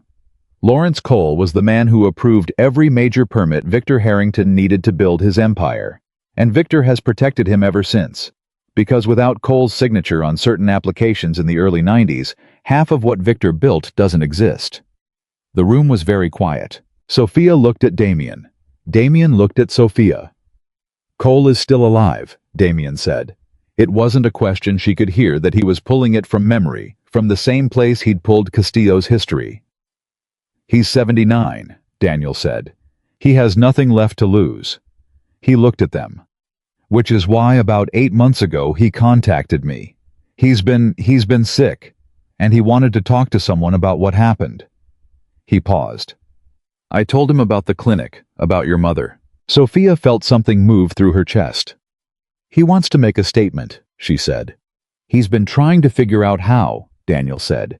He didn't know who to trust. He doesn't know the right channels. He's an old man, and he's afraid. He looked at her directly. But if someone came to him who was credible, someone who was already building a case, someone who could protect him from Victor's reach long enough for the statement to land somewhere it couldn't be buried, he'd talk, Sophia said. He's already talked, Daniel said. To me. I have it recorded. With his permission. He reached into the pocket of his jacket and set a small digital recorder on the coffee table between them. I've been holding this for 8 months, waiting to understand what to do with it. Sophia looked at the recorder. She looked at Daniel. Why now? She said. Why give it to us now? He looked at her for a long moment. Because you're Margaret Reynolds' daughter, he said simply. And your mother treated a sick man who had no business asking for her help, and she gave him the same care she gave everyone else, and she never used it against him, and she never told anyone. His voice was quiet. And I sent money to her clinic every year because that was the only way I knew how to say I was sorry. And then my nephew filed that complaint. He set his jaw. And I decided that was enough. Sophia reached out and picked up the recorder. She held it in both hands. This is Lawrence Cole stating that Victor Harrington covered up an assault, she said. That Victor manipulated city records and permit approvals. That the medical report from my mother's clinic was deliberately suppressed. All of that, Daniel said. And more. She looked at Damien. Damien was already thinking she could see it. The quiet, rapid movement behind his eyes, the way he was placing this piece against all the other pieces, and understanding the shape they made together. This changes everything, she said. This changes everything, he agreed. She held the recorder carefully, the way she held things that were fragile and important and irreplaceable. The way she'd held her mother's gray metal box when she first understood what was inside it. 23 years of her mother standing quietly in the truth. And the truth, it turned out, had been growing the entire time. Victor Harrington had spent 3 decades trying to keep it underground. He had no idea how much it had already surfaced. He had no idea what was coming. They drove back from Connecticut in near silence for the first hour. Not the comfortable silence of the morning drive out, this one had texture.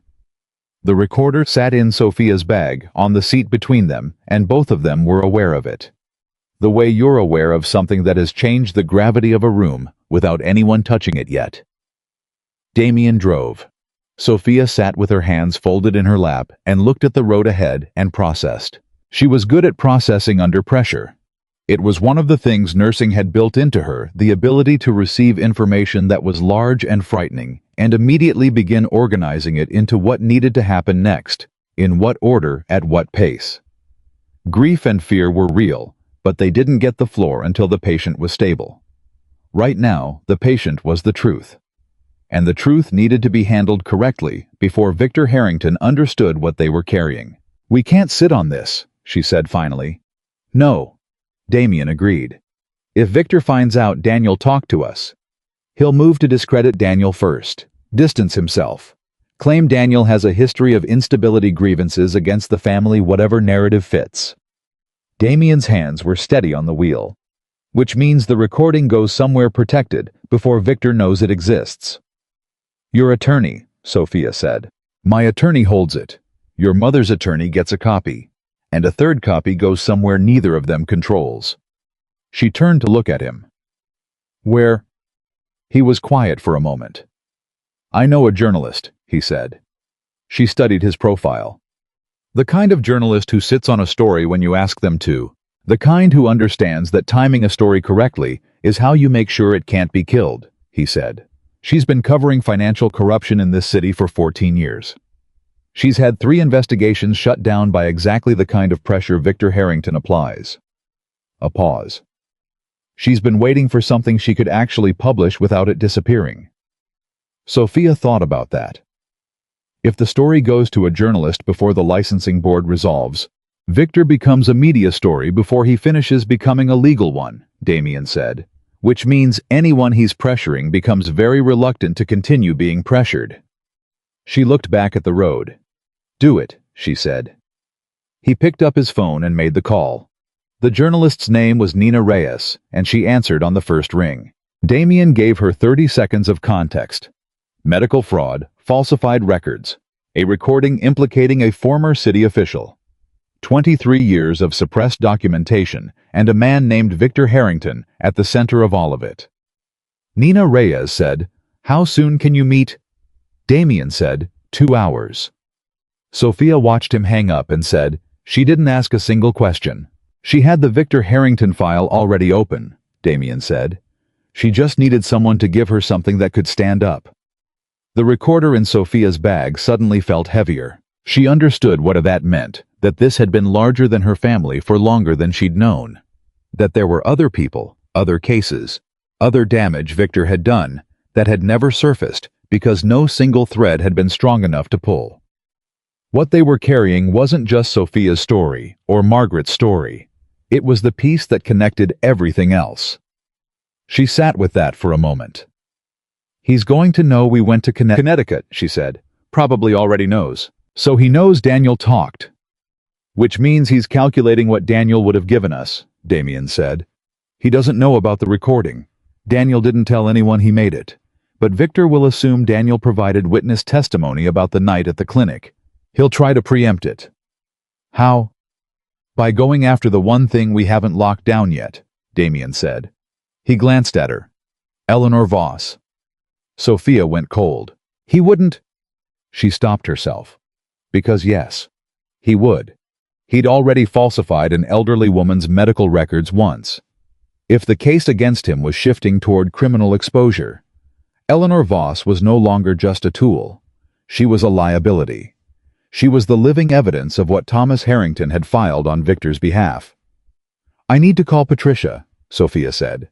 She already had the phone out.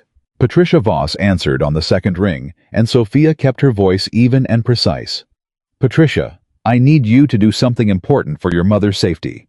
I need you to contact Mercy Community right now and request that your mother's medical oversight be transferred to an independent attending physician.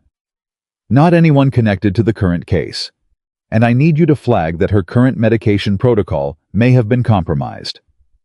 A pause. Compromised how? Someone altered her records to get to me, Sophia said.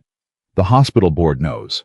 But until there's an independent physician reviewing her care directly, she's in a gap. Patricia's voice went tight. Is she in danger? I don't think she's in immediate physical danger, Sophia said carefully. But I want someone with eyes on her who answers to you and not to the situation we're managing. Can you do that today? I'm calling right now, Patricia said. Thank you. She hung up. She realized her hands were slightly unsteady, and she pressed them flat against her knees and made them stop. Damien said quietly, You good. I'll be good when Eleanor Voss has an independent physician, and Victor Harrington is answering questions in a room he can't control, she said. Until then, I'm functional. Functional is enough, he said. I know, she said. I've been functional for a long time. Nina Reyes was small and fast, and had the kind of eyes that cataloged everything they landed on. She met them in the back of a coffee shop that had clearly been chosen for its lack of useful sightlines from the street, and she had a recorder of her own on the table before they'd fully sat down. "Off the record until we agree on terms," Damien said. Nina didn't blink. "Off the record." She looked at Sophia. "You're the nurse." "I'm the nurse," Sophia said. "Your license suspension is already being covered. 3 outlets. 2 of them are running the Harrington angle as a conspiracy theory rather than a credible line." She said it without apology, just information laid flat so they could work with it. "If you're bringing me what I think you're bringing me, the conspiracy theory, framing collapses overnight." Sophia reached into her bag and put Daniel's recorder on the table. Nina looked at it. "What is that?" "That is Lawrence Cole," Sophia said.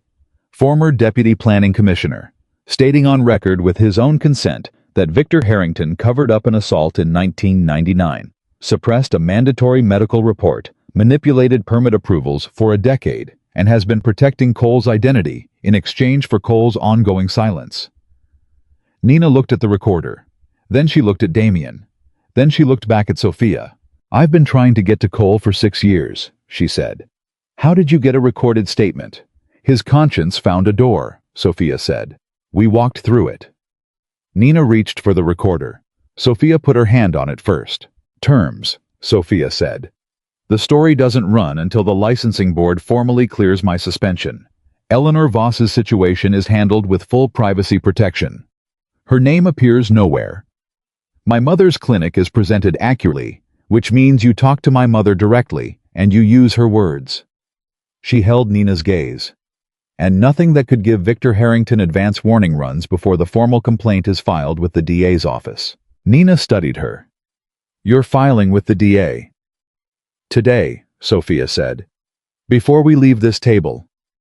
Nina sat back. "Who's filing you, or—" She glanced at Damien. "I'm filing," Sophia said. "My name is on every piece of this. My license, my patient, my mother's clinic." She kept her voice level. "This is my case.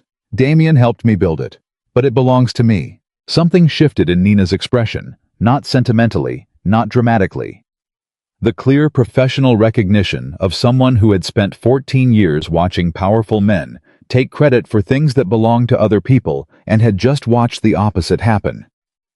"Agreed," Nina said. She moved her hand back from the recorder. "Terms accepted." She pulled out her own notepad. "Start from the beginning," she said. The meeting with Nina ran 2 hours and 40 minutes, and by the end of it, Sophia had said more words out loud about the last 72 hours than she'd said in the previous 10 years combined. Not because she was a person who overshared, she wasn't. But Nina asked questions the way good journalists asked questions, which was to say, she asked them from the direction you didn't expect, and the answers kept pulling out more than you'd planned to give. Damien sat beside Sophia for the first hour and mostly listened. At some point, Nina turned to him directly and said, "What's your stake in this?" He said, "Someone needed help." Nina looked at him for a long moment. "That's not an answer," she said. "It's the only answer I have," he said. Nina wrote something in her notepad. Sophia glanced at it but couldn't read the shorthand. When they left, Sophia stood on the sidewalk in the cold and felt the specific exhaustion that came after sustained tension, released just slightly, not gone, but eased a fraction, the way a knot loosens 1 degree before it fully gives. She was cold. She was tired in a way that went below her muscles. And she had 2 more things to do before the day ended. "The DA's office," she said. "Marcus has an appointment at 4:30, Damien said. "Assistant DA named Chandra Patel. She runs financial crimes and public corruption." Sophia looked at him. "You made that appointment before we got back from Connecticut." "I made it before we left Connecticut," he said. She absorbed that. "You were certain Daniel would give us something usable," she said. "I was certain Daniel had been waiting to give someone something usable for 23 years, Damien said. "The only question was whether we were the right people to receive it. And apparently we were." She pulled her coat tighter. "Did you make the appointment before or after I told you we were going to the DA?" He paused. "After you said tonight on the phone with Fitch," he said.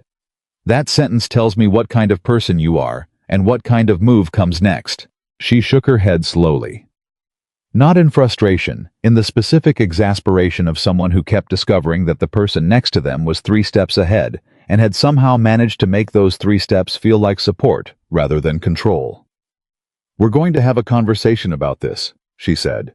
"Probably," he said. "After," she said. After he agreed. Chandra Patel was 44 direct, and had the posture of someone who had spent 2 decades being underestimated in rooms where underestimating people was a survival strategy.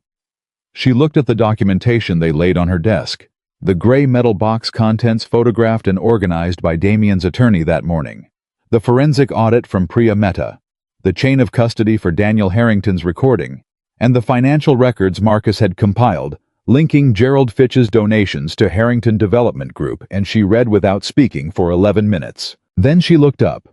"The recording," she said. "Cole gave explicit consent. Signed and dated," Sophia said.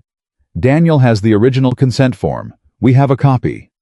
Cole's current health status: stable. 79 cardiac history but mentally competent.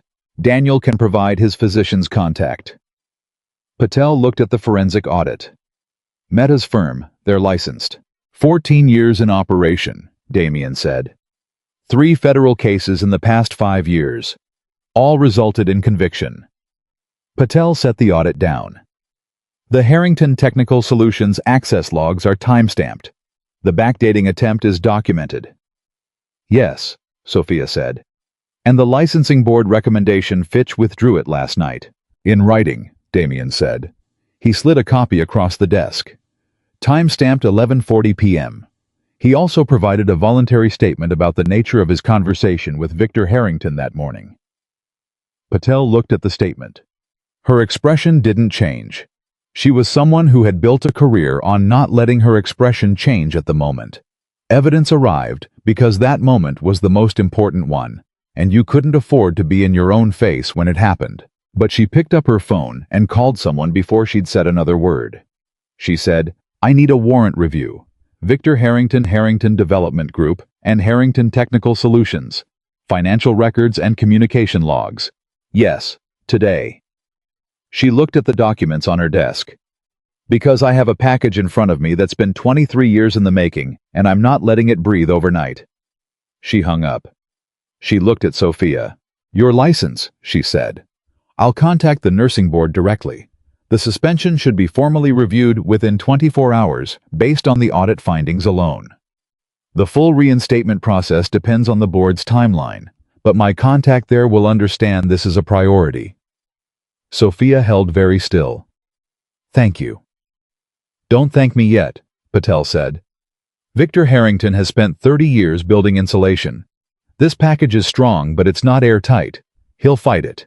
"I know," Sophia said. "It'll be public. Your name will be in every article." "It's already in every article," Sophia said. "At least this time the story is true." Patel nodded once. She looked at Damien. "Your involvement in this, how far does it go?" Damien met her eyes. "As far as it needs to." "That's not an answer that works in this office," she said. "I pulled Sophia Reynolds out of a harbor 48 hours ago," he said. "Since then, I've made phone calls, driven a car, and provided logistical support to a woman who was already doing the work. Everything we've given you today was built by her, her mother, and 23 years of careful documentation." He held Patel's gaze. "My name doesn't need to be in it." Patel studied him for a long moment. "It's going to be in it," she said. "I know," he said. "That's fine." They left the DA's office at 6:12 p.m., and the city had gone fully dark around them, and Sophia stood on the steps and felt the cold air hit her face and did something she hadn't allowed herself to do in 3 days. She stood still. Not because there was nothing left to do, there was still plenty. But because for the first time since she'd gone over the harbor railing, the next move wasn't hers to make tonight. The recording was with Patel. The forensic audit was in the warrant application. Nina Reyes had the story in a hold file dated and documented. Margaret's attorney had the sealed copy. The licensing board had been contacted. They had done what they could do. The rest was the machinery of consequence, and consequence moved at its own pace. Damien came to stand beside her. He didn't say anything. She said, "Do you think he knows yet? How bad it is?" "He knows something broke today," Damien said. "The warrant application will reach someone in his network. Maybe tonight, maybe by morning." "And then what does he do?" Damien was quiet for a moment. "He tries one more thing," he said. "Somebody like Victor, he doesn't accept the position he's in until he's tried everything available to him. He'll make a move." "What move?" "The one we haven't predicted," Damien said. "That's always the one." She turned to look at him. He was looking at the street, and in the light from the building behind them, his face was very clear. The steadiness that she'd initially read as control, and had come to understand, was something different. It wasn't the stillness of a man managing distance. It was the stillness of a man who had decided some time ago to hold things that mattered to him without dropping them. "You said you have people who are good at finding things," she said. "Yes. Are they good at keeping things safe?" He turned to look at her. "Who needs to be kept safe?" "My mother," she said. "Not because I think Victor will do something tonight, but because I think he'll know she's the center of everything, and I think a man who pushed his brother's injury under the rug for 30 years doesn't have a clear line about what he's willing to do when he's backed into a corner." Damien didn't hesitate. "Marcus will have someone at the clinic tonight," he said, "and I'll go myself." "You don't have to." "I know I don't have to," he said. "Sophia." She stopped. "I want to," he said, simply. No performance in it. The way people said true things when they'd stopped worrying about how they sounded. She looked at him. "Okay," she said. They were halfway to the car when her phone rang. She didn't recognize the number. She answered anyway. A voice she didn't know said, "Ms. Reynolds, you don't know me. My name is Carol Whitmore. I worked in the administrative offices of Harrington Development Group." A pause. "I heard what's happening. I've been listening to what's been happening for 3 years." Another pause, shorter. "I have emails between Victor Harrington and Thomas Harrington and the technology firm, dated internal with subject lines they're not subtle." Sophia stopped walking. Damien turned. She held up one finger, and he went still. "Ms. Whitmore," she said carefully, "how did you get this number?" "I have a contact at the DA's office," she said. "Someone who thought you should know I existed before Victor found out that I was thinking about making a call." Sophia processed that in 2 seconds flat. Someone inside Patel's office had already flagged Whitmore as a potential witness and moved to connect them before Victor could identify her as a risk, which meant the warrant application had already created motion inside Harrington Development Group, which meant Victor already knew something had broken today. "Where are you right now?" Sophia said. "I'm outside my apartment," Whitmore said. I'm a little... Are you safe?" A pause. "I think so." "I'm going to give you a name," Sophia said. "Chandra Patel, Assistant DA.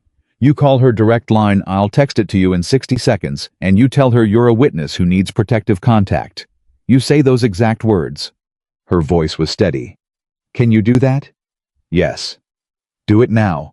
Don't go back inside your apartment until you've spoken to her." She hung up. She texted Patel's direct line. She looked at Damien. "Victor's emails," she said. "Internal communications between him and Thomas and the technology firm. An administrative employee has them, and she's been sitting on them for 3 years." Damien's expression shifted that specific interior recalibration she'd started to recognize when a piece arrived that changed the geometry. "That's not a piece of the case," he said. "No," she said. "That's the whole case." He looked at her for a moment. "He's going to know she called," he said. "Yes. Which means tonight gets complicated." "Yes," she said. And then, "I thought you said you move fast." "I do," he said. "Then move." He was already on the phone to Marcus. The next 3 hours were the kind that compressed time, not because they moved slowly, but because every minute carried the weight of several, and there was no space between them for anything that wasn't necessary. Marcus had someone at the clinic by 8 p.m. Whitmore was in protective contact with Patel's office by 8:20. Patel's warrant application was expedited based on the email evidence, Whitmore described in her preliminary statement, described not yet produced, but enough for Patel to push the timeline forward significantly. At 9:30, Marcus called Damien. Victor Harrington's attorney contacted the DA's office, Marcus said. 40 minutes ago, requested a meeting with Patel for tomorrow morning. Damien held very still. To do what? The attorney described it as exploring a cooperative resolution, Marcus said. Which in my experience means, he's considering a deal, Damien said. Sophia looked at him from across Margaret's kitchen table, where they'd been sitting for the past hour. Margaret between them with the gray metal box open, and the documents laid out in the order Patel had requested for the warrant. Victor's attorney called the DA, Sophia said. 40 minutes ago, Damien said. A cooperative resolution, Margaret said. She said it quietly, the way she said things that required a moment to sit with. Sophia stood up. No, she said. Both of them looked at her. Whatever deal Victor's attorney is walking into that office to offer tomorrow morning. It's not about accountability. It's about limitation. He'll offer something minor, something that draws a line around the worst of it, and in exchange, he'll want the investigation limited to a specific scope. She looked at Damien. If Patel accepts a deal that keeps the coal recording out, or that keeps the permit manipulation out, then 30 years of damage gets bought off for a controlled substance allegation and a fine, Damien said. That's not what I went into the river for, Sophia said. Margaret looked at her daughter. Sophia, no mom. She turned to her mother. You kept those records for 23 years. You built this clinic. You treated Lawrence Cole's victim, and you documented it correctly, and you reported it, and they buried it, and now we have everything. We have the emails. We have the recording. We have Fitch. We have the forensic audit. Her voice was controlled, but there was steel under it, the kind that comes from something more fundamental than anger. I'm not watching that get traded away in a conference room tomorrow morning. Margaret held her gaze. Then what do you want? Sophia looked at the documents on the table. She looked at the gray metal box. She looked at her mother's handwriting on 23 years of careful patient truth-keeping. I want all of it to go to trial, she said. I want Cole's statement read into a public record. I want the emails published. I want Eleanor Voss's record corrected in front of a judge. She looked at Damien. Can we stop the deal? Damien thought for 1 second. We can't stop Patel from meeting with the attorney, he said.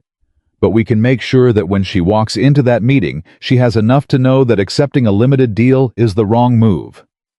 He picked up his phone. The emails. Whitmore needs to produce them tonight, not tomorrow. Tonight before that meeting is scheduled. Sophia said, Can Patel receive evidence at 10 p.m.? Damien was already calling. Let's find out. Patel answered on the second ring. Damien said, The administrative witness. She's ready to produce the emails tonight, all of them, if you can receive them. A pause. Then Patel said, I'll be in my office in 20 minutes. Have her send them directly to my secure line. Another pause. Mr. Cross. Yes. Victor Harrington's attorney called me this afternoon. I know, Damien said. Whatever he's offering tomorrow, if those emails are what the witness described them as, I'm not interested. Her voice was flat and certain. I've been in this office for 18 years. I'm not closing a 30-year case with a deal that protects the 30 years. She hung up. Sophia had heard it from across the table. She was looking at Damien, and there was something in her expression that had not been there 48 hours ago. Not relief. Exactly. Not certainty. But the specific kind of trust that arrives only after it's been tested enough times to feel real. She's not dealing, Sophia said. She's not dealing, he confirmed. Margaret reached across the table and placed her hand over Sophia's. She didn't say anything. She didn't need to. The gray metal box sat open between them. Every document in order, 23 years of one woman's quiet refusal to let the truth stay buried. And somewhere across the city, in an office that had spent 30 years building itself on silence, Victor Harrington was calculating his options and running out of them one by one faster than he'd ever imagined possible. because he'd spent 3 decades believing that people without power had no way to fight back. He'd never understood that documentation was its own kind of power. Patient, permanent, and impossible to push into a river. Carol Whitmore sent the emails at 10:47 p.m. There were 212 of them. Sophia knew the number because Patel called at 11:15 and said it in the specific tone of a prosecutor who has just received something that changes the weight of everything she's been holding. Not excited, not loud, but carrying the compressed density of someone who has spent 18 years waiting to say a particular sentence out loud. 212 emails, Patel said, spanning 31 months, between Victor Harrington, Thomas Harrington, Gerald Fitch, and 3 senior employees of Harrington Technical Solutions. A pause. There are 14 that reference the Reynolds case by name. There are 6 that reference the clinic acquisition as a leverage instrument. And there are 2 sent in the 48 hours before you went into the river that discuss the necessity of removing a specific complication. The word complication landed in Sophia's chest like something physical. She was still sitting at her mother's kitchen table. Damien was across from her. Margaret had gone to the back room an hour ago to lie down, not to sleep. Sophia knew, but to be somewhere quiet with her own thoughts for a moment, which was the way Margaret had always handled things that were too large to process with other people watching. Removing, Sophia said. The language is indirect, Patel said. Deliberately. Victor Harrington is too careful to put explicit instructions in writing, but the context is not ambiguous. Another pause. Sophia. Yes. I'm filing for the warrant at 6 a.m. I'm not waiting for the morning meeting with his attorney. Whatever deal they were planning to walk in here and offer, they're going to walk in here and find out it's no longer available. Sophia closed her eyes for 1 second. Thank you, she said. Thank your mother, Patel said. 23 years of clean records is the reason any of this holds. She hung up. Damien was watching her. 212 emails, she said. I didn't say anything. But she saw it in his face, the same thing she was feeling, which was not triumph, not yet. Because triumph was something you felt when the thing was over, and the thing was not over yet. What she felt was the particular vertigo of standing at the edge of a moment that was about to become irreversible. He wrote it down, she said. He actually wrote it down. Powerful men get comfortable, Damien said. They stop believing that the people around them are paying attention. Carol Whitmore was paying attention for 3 years. Yes. Sophia stood up. She walked to the back room doorway and listened. She could hear her mother's breathing steady, slower than daytime breathing, the rhythm of someone who had finally let the tension drop a fraction. She didn't wake her. She came back and sat down and looked at Damien across the table. He's going to know tonight, she said. When his attorney shows up tomorrow and the warrant is already issued. He'll know before his attorney shows up, Damien said. He'll have someone watching Patel's office. When the lights are on at midnight and there's activity, he'll know something changed. What does he do? Damien looked at her steadily. What people do when they've run out of legitimate moves. She held his gaze. Marcus is at the clinic. Marcus is at the clinic, he confirmed. And 2 other people I trust. And you're here. And I'm here, he said. She looked at her hands on the table. Then she looked at him. Why does this feel like the most dangerous part? Because it is, he said simply. Everything before tonight was Victor operating from a position of control. He believed he had more time, more options, more leverage. Tomorrow morning, he wakes up, and the warrant is in process, and 212 emails are in a prosecutor's hands, and a 30-year cover-up has a public record attached to it. He kept his voice level. A man like Victor doesn't transition gracefully from that position. He tries to run, or he tries to fight, Damien said. And fighting at this point means one of 2 things. Either he attacks the credibility of every witness we've produced, or he tries to get ahead of the story himself. Get ahead how? By being the one who tells it, Damien said. He calls Nina Reyes or someone like her. He offers a version where he was protecting his brother, where the clinic acquisition was a legitimate business move, where the emails are being misinterpreted. He gets in front of the camera, before the warrant becomes public and he controls the first impression. Sophia thought about that. Nina has the recording, she said. Yes. And the forensic audit. Yes. And Daniel's testimony, and Whitmore's emails, and Fitch's statement. She stopped. If he goes to the media with his version, Nina publishes ours. That's why I called her first, Damien said. Sophia was quiet for a moment. You planned for this, she said. I planned for the possibility, he said. There's a difference. She looked at him.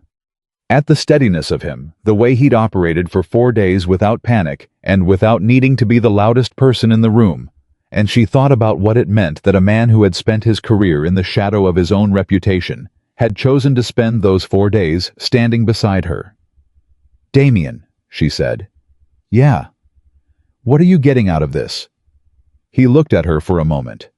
Not defensively, she'd asked the question directly, and he took it directly. Nothing I can put a name on, he said, and everything I've been missing for about 15 years. The kitchen was quiet. She didn't push it further. She said, get some sleep. Whatever happens tomorrow starts early.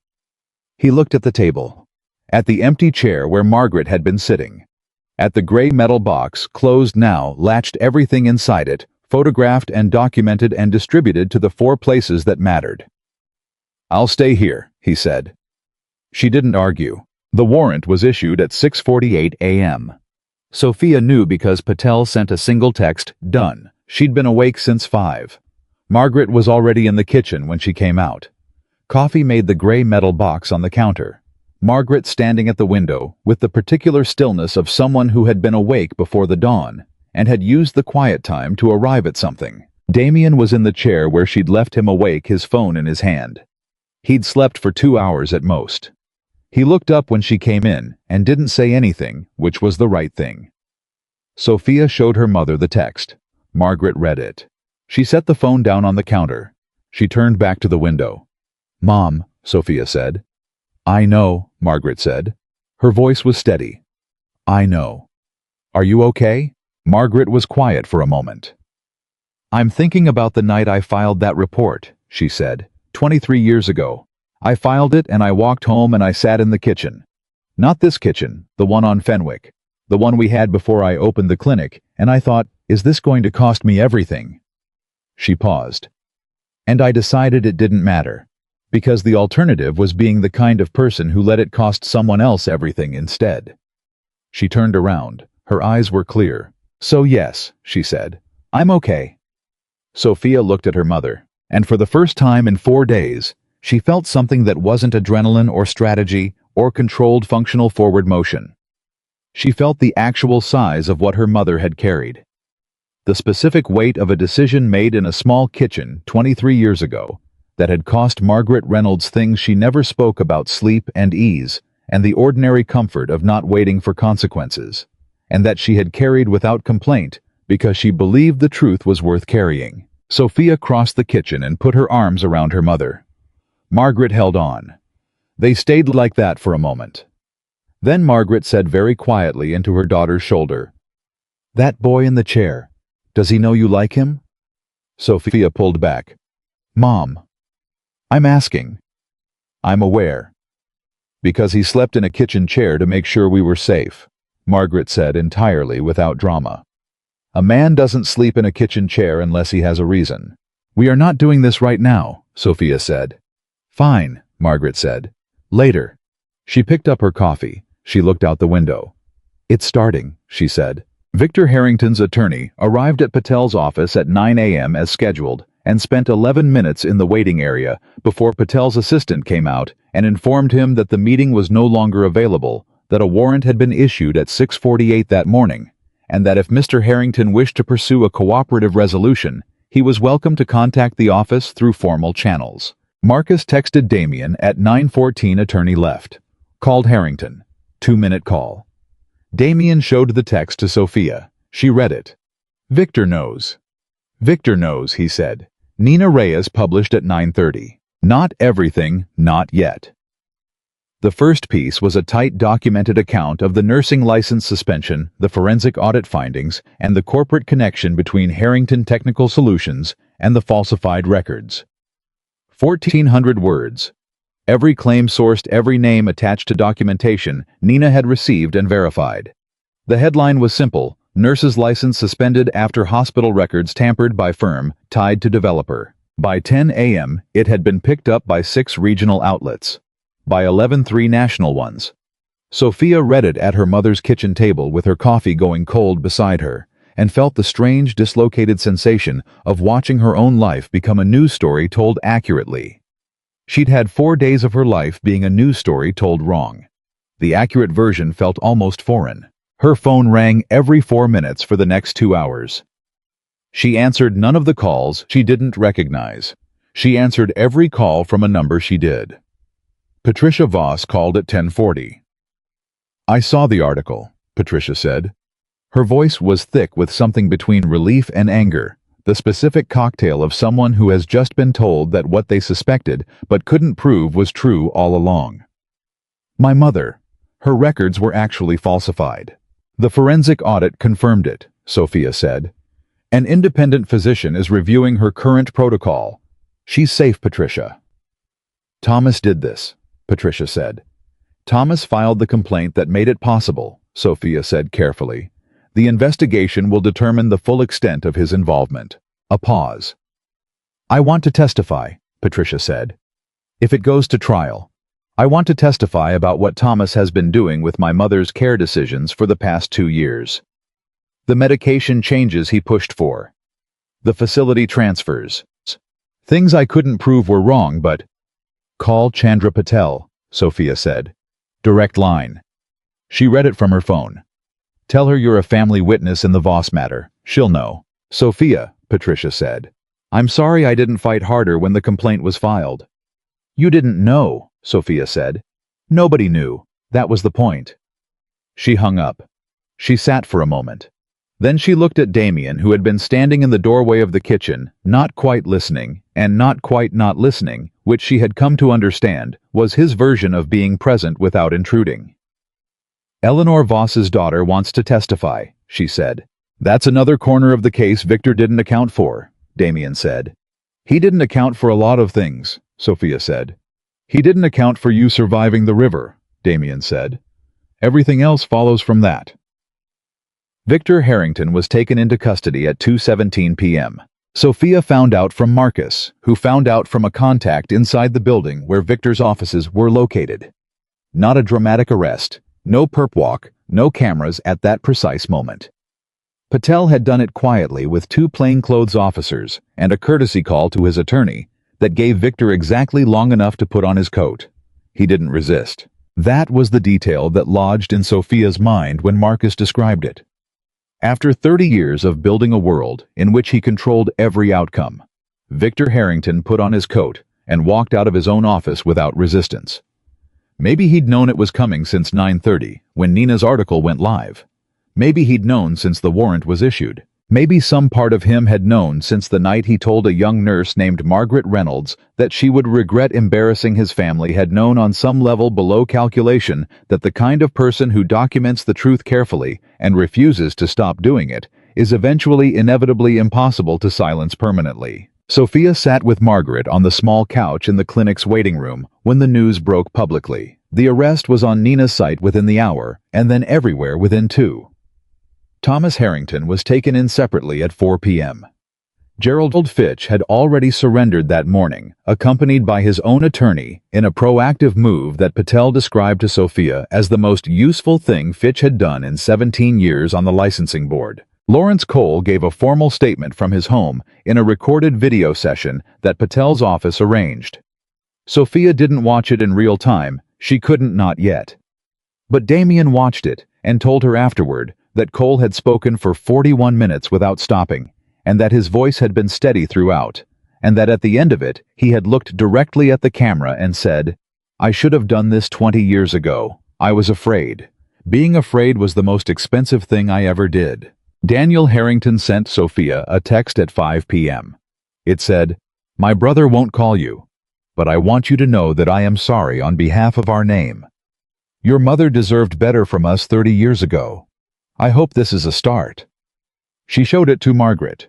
Margaret read it twice, Then she looked up and said, "Tell him I accept." Sophia typed, "My mother says she accepts." The response came back in 30 seconds. Thank you. Nina Reyes's full investigation published the following morning. It ran to 6,000 words. It had 4 named sources, 2 anonymous ones, the forensic audit summary excerpts from 11 of Carol Whitmore's emails, and a detailed timeline that began with November 17, 23 years ago, and ended with the previous afternoon's arrest. It included a photograph of Reynolds Community Health Center that Margaret hadn't known anyone was taking the clinic's blue sign with the caduceus modest and weathered and entirely itself. The photograph ran next to a photograph of Sophia at 22 in her nursing school graduation photo, which someone had dug up and which Sophia had forgotten existed. Under the 2 photographs, Nina had written, 2 women. 1 building. 23 years of choosing truth over comfort. This is what patience looks like when it refuses to give up. Margaret read those 2 sentences and was quiet for a long time. Then she said, "I would have phrased it differently." "How would you have phrased it?" Sophia said. "I would have said it's just what you do," Margaret said. "You document what you see. You tell the truth. You take care of the people in front of you." She set the article down. "The rest of it isn't patience. It's just not knowing how to be any other way." Sophia looked at her mother. She thought about a woman sitting alone in a kitchen on Fenwick Street 23 years ago, deciding that the right thing was worth the cost. She thought about a gray metal box carried through 2 decades of small crises and large fears, and the ordinary accumulating weight of a life built deliberately. She thought about a mandatory report that disappeared from a system and a woman who kept the paper copy anyway because she understood that truth needed a place to live that wasn't dependent on anyone else's decision to preserve it. "Mom," she said. You changed everything. Do you understand that? Not me. Not the forensic audit. Not the recording. You. 23 years ago, you decided to document what you saw and not back down, and everything. All of it comes from that one decision." Margaret looked at her for a moment. "You went into that river fighting," she said. "Don't give me all the credit." "I went into that river because someone pushed me," Sophia said. "You went into yours voluntarily." Margaret was quiet. Then she said, "We're both still here." "Yes," Sophia said. "That's what matters." Damien came by the clinic at 6 that evening. He didn't call ahead. He knocked, which Sophia had noticed was the way he arrived when he was uncertain of his welcome, as opposed to the times he arrived, because there was something specific to do, which was when he simply appeared. She let him in. Margaret was in the back on the phone with her attorney going through the details of a civil action that was being considered alongside the criminal case. The clinic was quiet. The blue sign outside was lit by the streetlight just as it had been for 17 years. The same sign, the same light, the same painted caduceus that had watched thousands of people come and go through that door. Sophia stood in the waiting room and looked at Damien and thought about what her mother had said that morning in the kitchen. He slept in a kitchen chair. "You don't have to knock," she said. "You know that." "Habit," he said. "Knocking feels right when you're not sure how you fit into a place." She studied him. "How do you fit in here?" He looked around the waiting room at the worn chairs, the children's books stacked on a side table, the community bulletin board with its layers of notices in 4 languages, the whole modest, sturdy living infrastructure of a place that had spent 17 years keeping its door open to whoever needed it. "I don't know yet," he said honestly, "but I'd like to find out." She was quiet for a moment. "My mother likes you," she said. "Your mother is very good at reading people," he said. "She thinks you slept in a kitchen chair because you had a reason." He met her eyes. "She's right." "She usually is," Sophia said. She looked at him, at the man who had vaulted a harbor railing in January because someone was in the water, who had made calls and driven cars and sat in waiting rooms and slept in kitchen chairs and never once tried to take the wheel away from the person whose life it was. "You asked me once why I cared this much," he said. "You gave me an answer," she said. "Not the full one," he said. "The full one is," he stopped, reconsidered, chose the words the way he chose everything carefully, because he understood that words once said had weight. I have spent a long time watching people use their power to take things from people who couldn't fight back. And I have spent some of that time being part of the system that made that possible, and a longer time trying to figure out what I was supposed to do with everything I have that isn't that. He looked at her. And then I watched you. For 4 days. And you showed me exactly what you do with power when you have it. You protect, you document, you refuse to back down, and you make sure that the thing you're building is bigger than the thing you're fighting. The room was quiet. That's not a small thing to show someone, he said. She held his gaze. No, she said. It isn't. She took a step toward him. I have a condition, she said. Another one.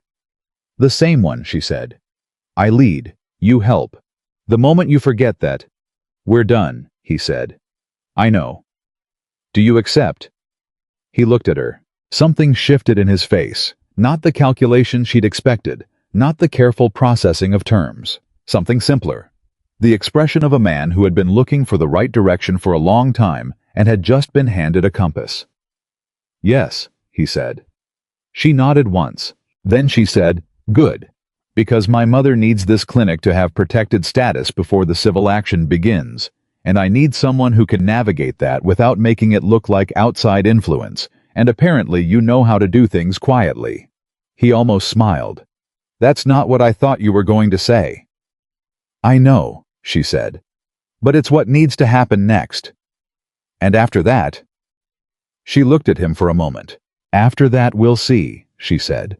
And she said it the way she said things that she meant without decoration, without hedging the clean, honest version of a sentence that held more than it showed on the surface. 6 weeks later, Sophia Reynolds stood in front of the nursing board and received her license back. Not quietly, not in a back office, not slipped through a side door to avoid the inconvenience of a public moment. The board chair read the full statement of reinstatement into the record, including the acknowledgement that the original suspension had been initiated on the basis of falsified evidence, and that the investigation had confirmed no misconduct on the part of the nurse in question at any point during her career. Every review, every commendation, every year of service. The record was clean. The record had always been clean. Margaret sat in the front row and held the gray metal box on her lap, which she had brought, not because it was needed, but because it felt right to have it there. To have 23 years of documentation present at the moment, her daughter's name was restored as a witness. Damien sat 2 rows back. He didn't need to be in the front row. He'd never needed to be in the front row. Eleanor Voss's medication protocol was corrected by an independent physician within 72 hours of the arrest. Patricia Voss filed for medical guardianship and received it. The last report Sophia got from the hospital was that Eleanor was stable, comfortable, and had asked the new nursing staff twice if the nice young woman with the dark hair was coming back. She was going to go visit, not as Eleanor's nurse, just as herself. Victor Harrington's trial date was set for 11 months out.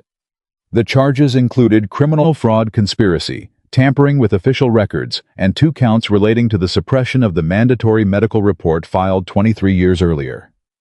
His attorney had entered a not guilty plea and was preparing a defense that Patel described as ambitious. Thomas Harrington had agreed to a plea deal that included testimony against Victor. Gerald Fitch had pled guilty to 2 counts and was cooperating fully, which Patel said would matter more than his attorney understood yet. Lawrence Cole died 6 weeks after giving his statement. Peacefully at home in the early morning with his family present. Daniel Harrington called Sophia when he heard and said, "He told me before the end that he felt lighter. He said it was the first time in 30 years he'd felt like himself." She thought about that for a long time. She thought about what it cost a person to carry something that didn't belong to them. The slow, specific erosion of holding a secret that required you to be smaller than you actually were. The way people accommodated guilt until they forgot they were accommodating it, until the shape of it became the shape of them. And she thought about what it meant to put something down. Even at the end. Even when it was almost too late. It still meant something. Nina Reyes's investigation won 2 awards in the months that followed. At the second ceremony, she mentioned Margaret Reynolds by name in her acceptance speech, and said that the story had been possible because one woman had spent 23 years believing that the truth needed a home and had built it carefully and quietly, one documented page at a time. Margaret watched the clip on Sophia's phone and said, "She's a good writer." "She is," Sophia said. "Tell her I said so." "Tell her yourself," Sophia said. "She wants to do a follow-up piece on the clinic." Margaret considered this. "Fine," she said. "But she uses my words." "She knows," Sophia said. "I already told her." The clinic kept its doors open. That was the sentence that mattered most when everything else was accounted for. Not the verdict, not the reinstatement, not the awards or the articles, or the 30-year unraveling of a man who had built an empire on the assumption that silence was permanent. The clinic kept its doors open. People still came through that door. People who had nowhere else to go, no other option, no safety net between them and the thing that was wrong with their body, or their child, or their mind. They came in, and Margaret Reynolds, or one of her staff, looked at them and said, "Tell me what's happening," and documented it carefully and did what could be done. That was the thing Victor Harrington had never understood. He'd thought the clinic was an obstacle, a piece of real estate with a stubborn owner, a problem to be solved through pressure and patience and the eventual grinding weight of power applied to someone who had less of it. He'd never understood that the clinic wasn't a building. It was a decision. Made once 23 years ago by a woman in a kitchen on Fenwick Street and renewed every single day since, by every patient treated, every record, kept every truth documented, every person met at the door and told that they mattered enough to be taken care of. You couldn't buy that decision. You couldn't push it into a river. You couldn't file a complaint against it, or manipulate its records, or bury its reports in a system designed to forget. Because the decision lived in the people who made it. And the people who made it kept making it. Every day. Every single day. That was the whole story. And it was enough.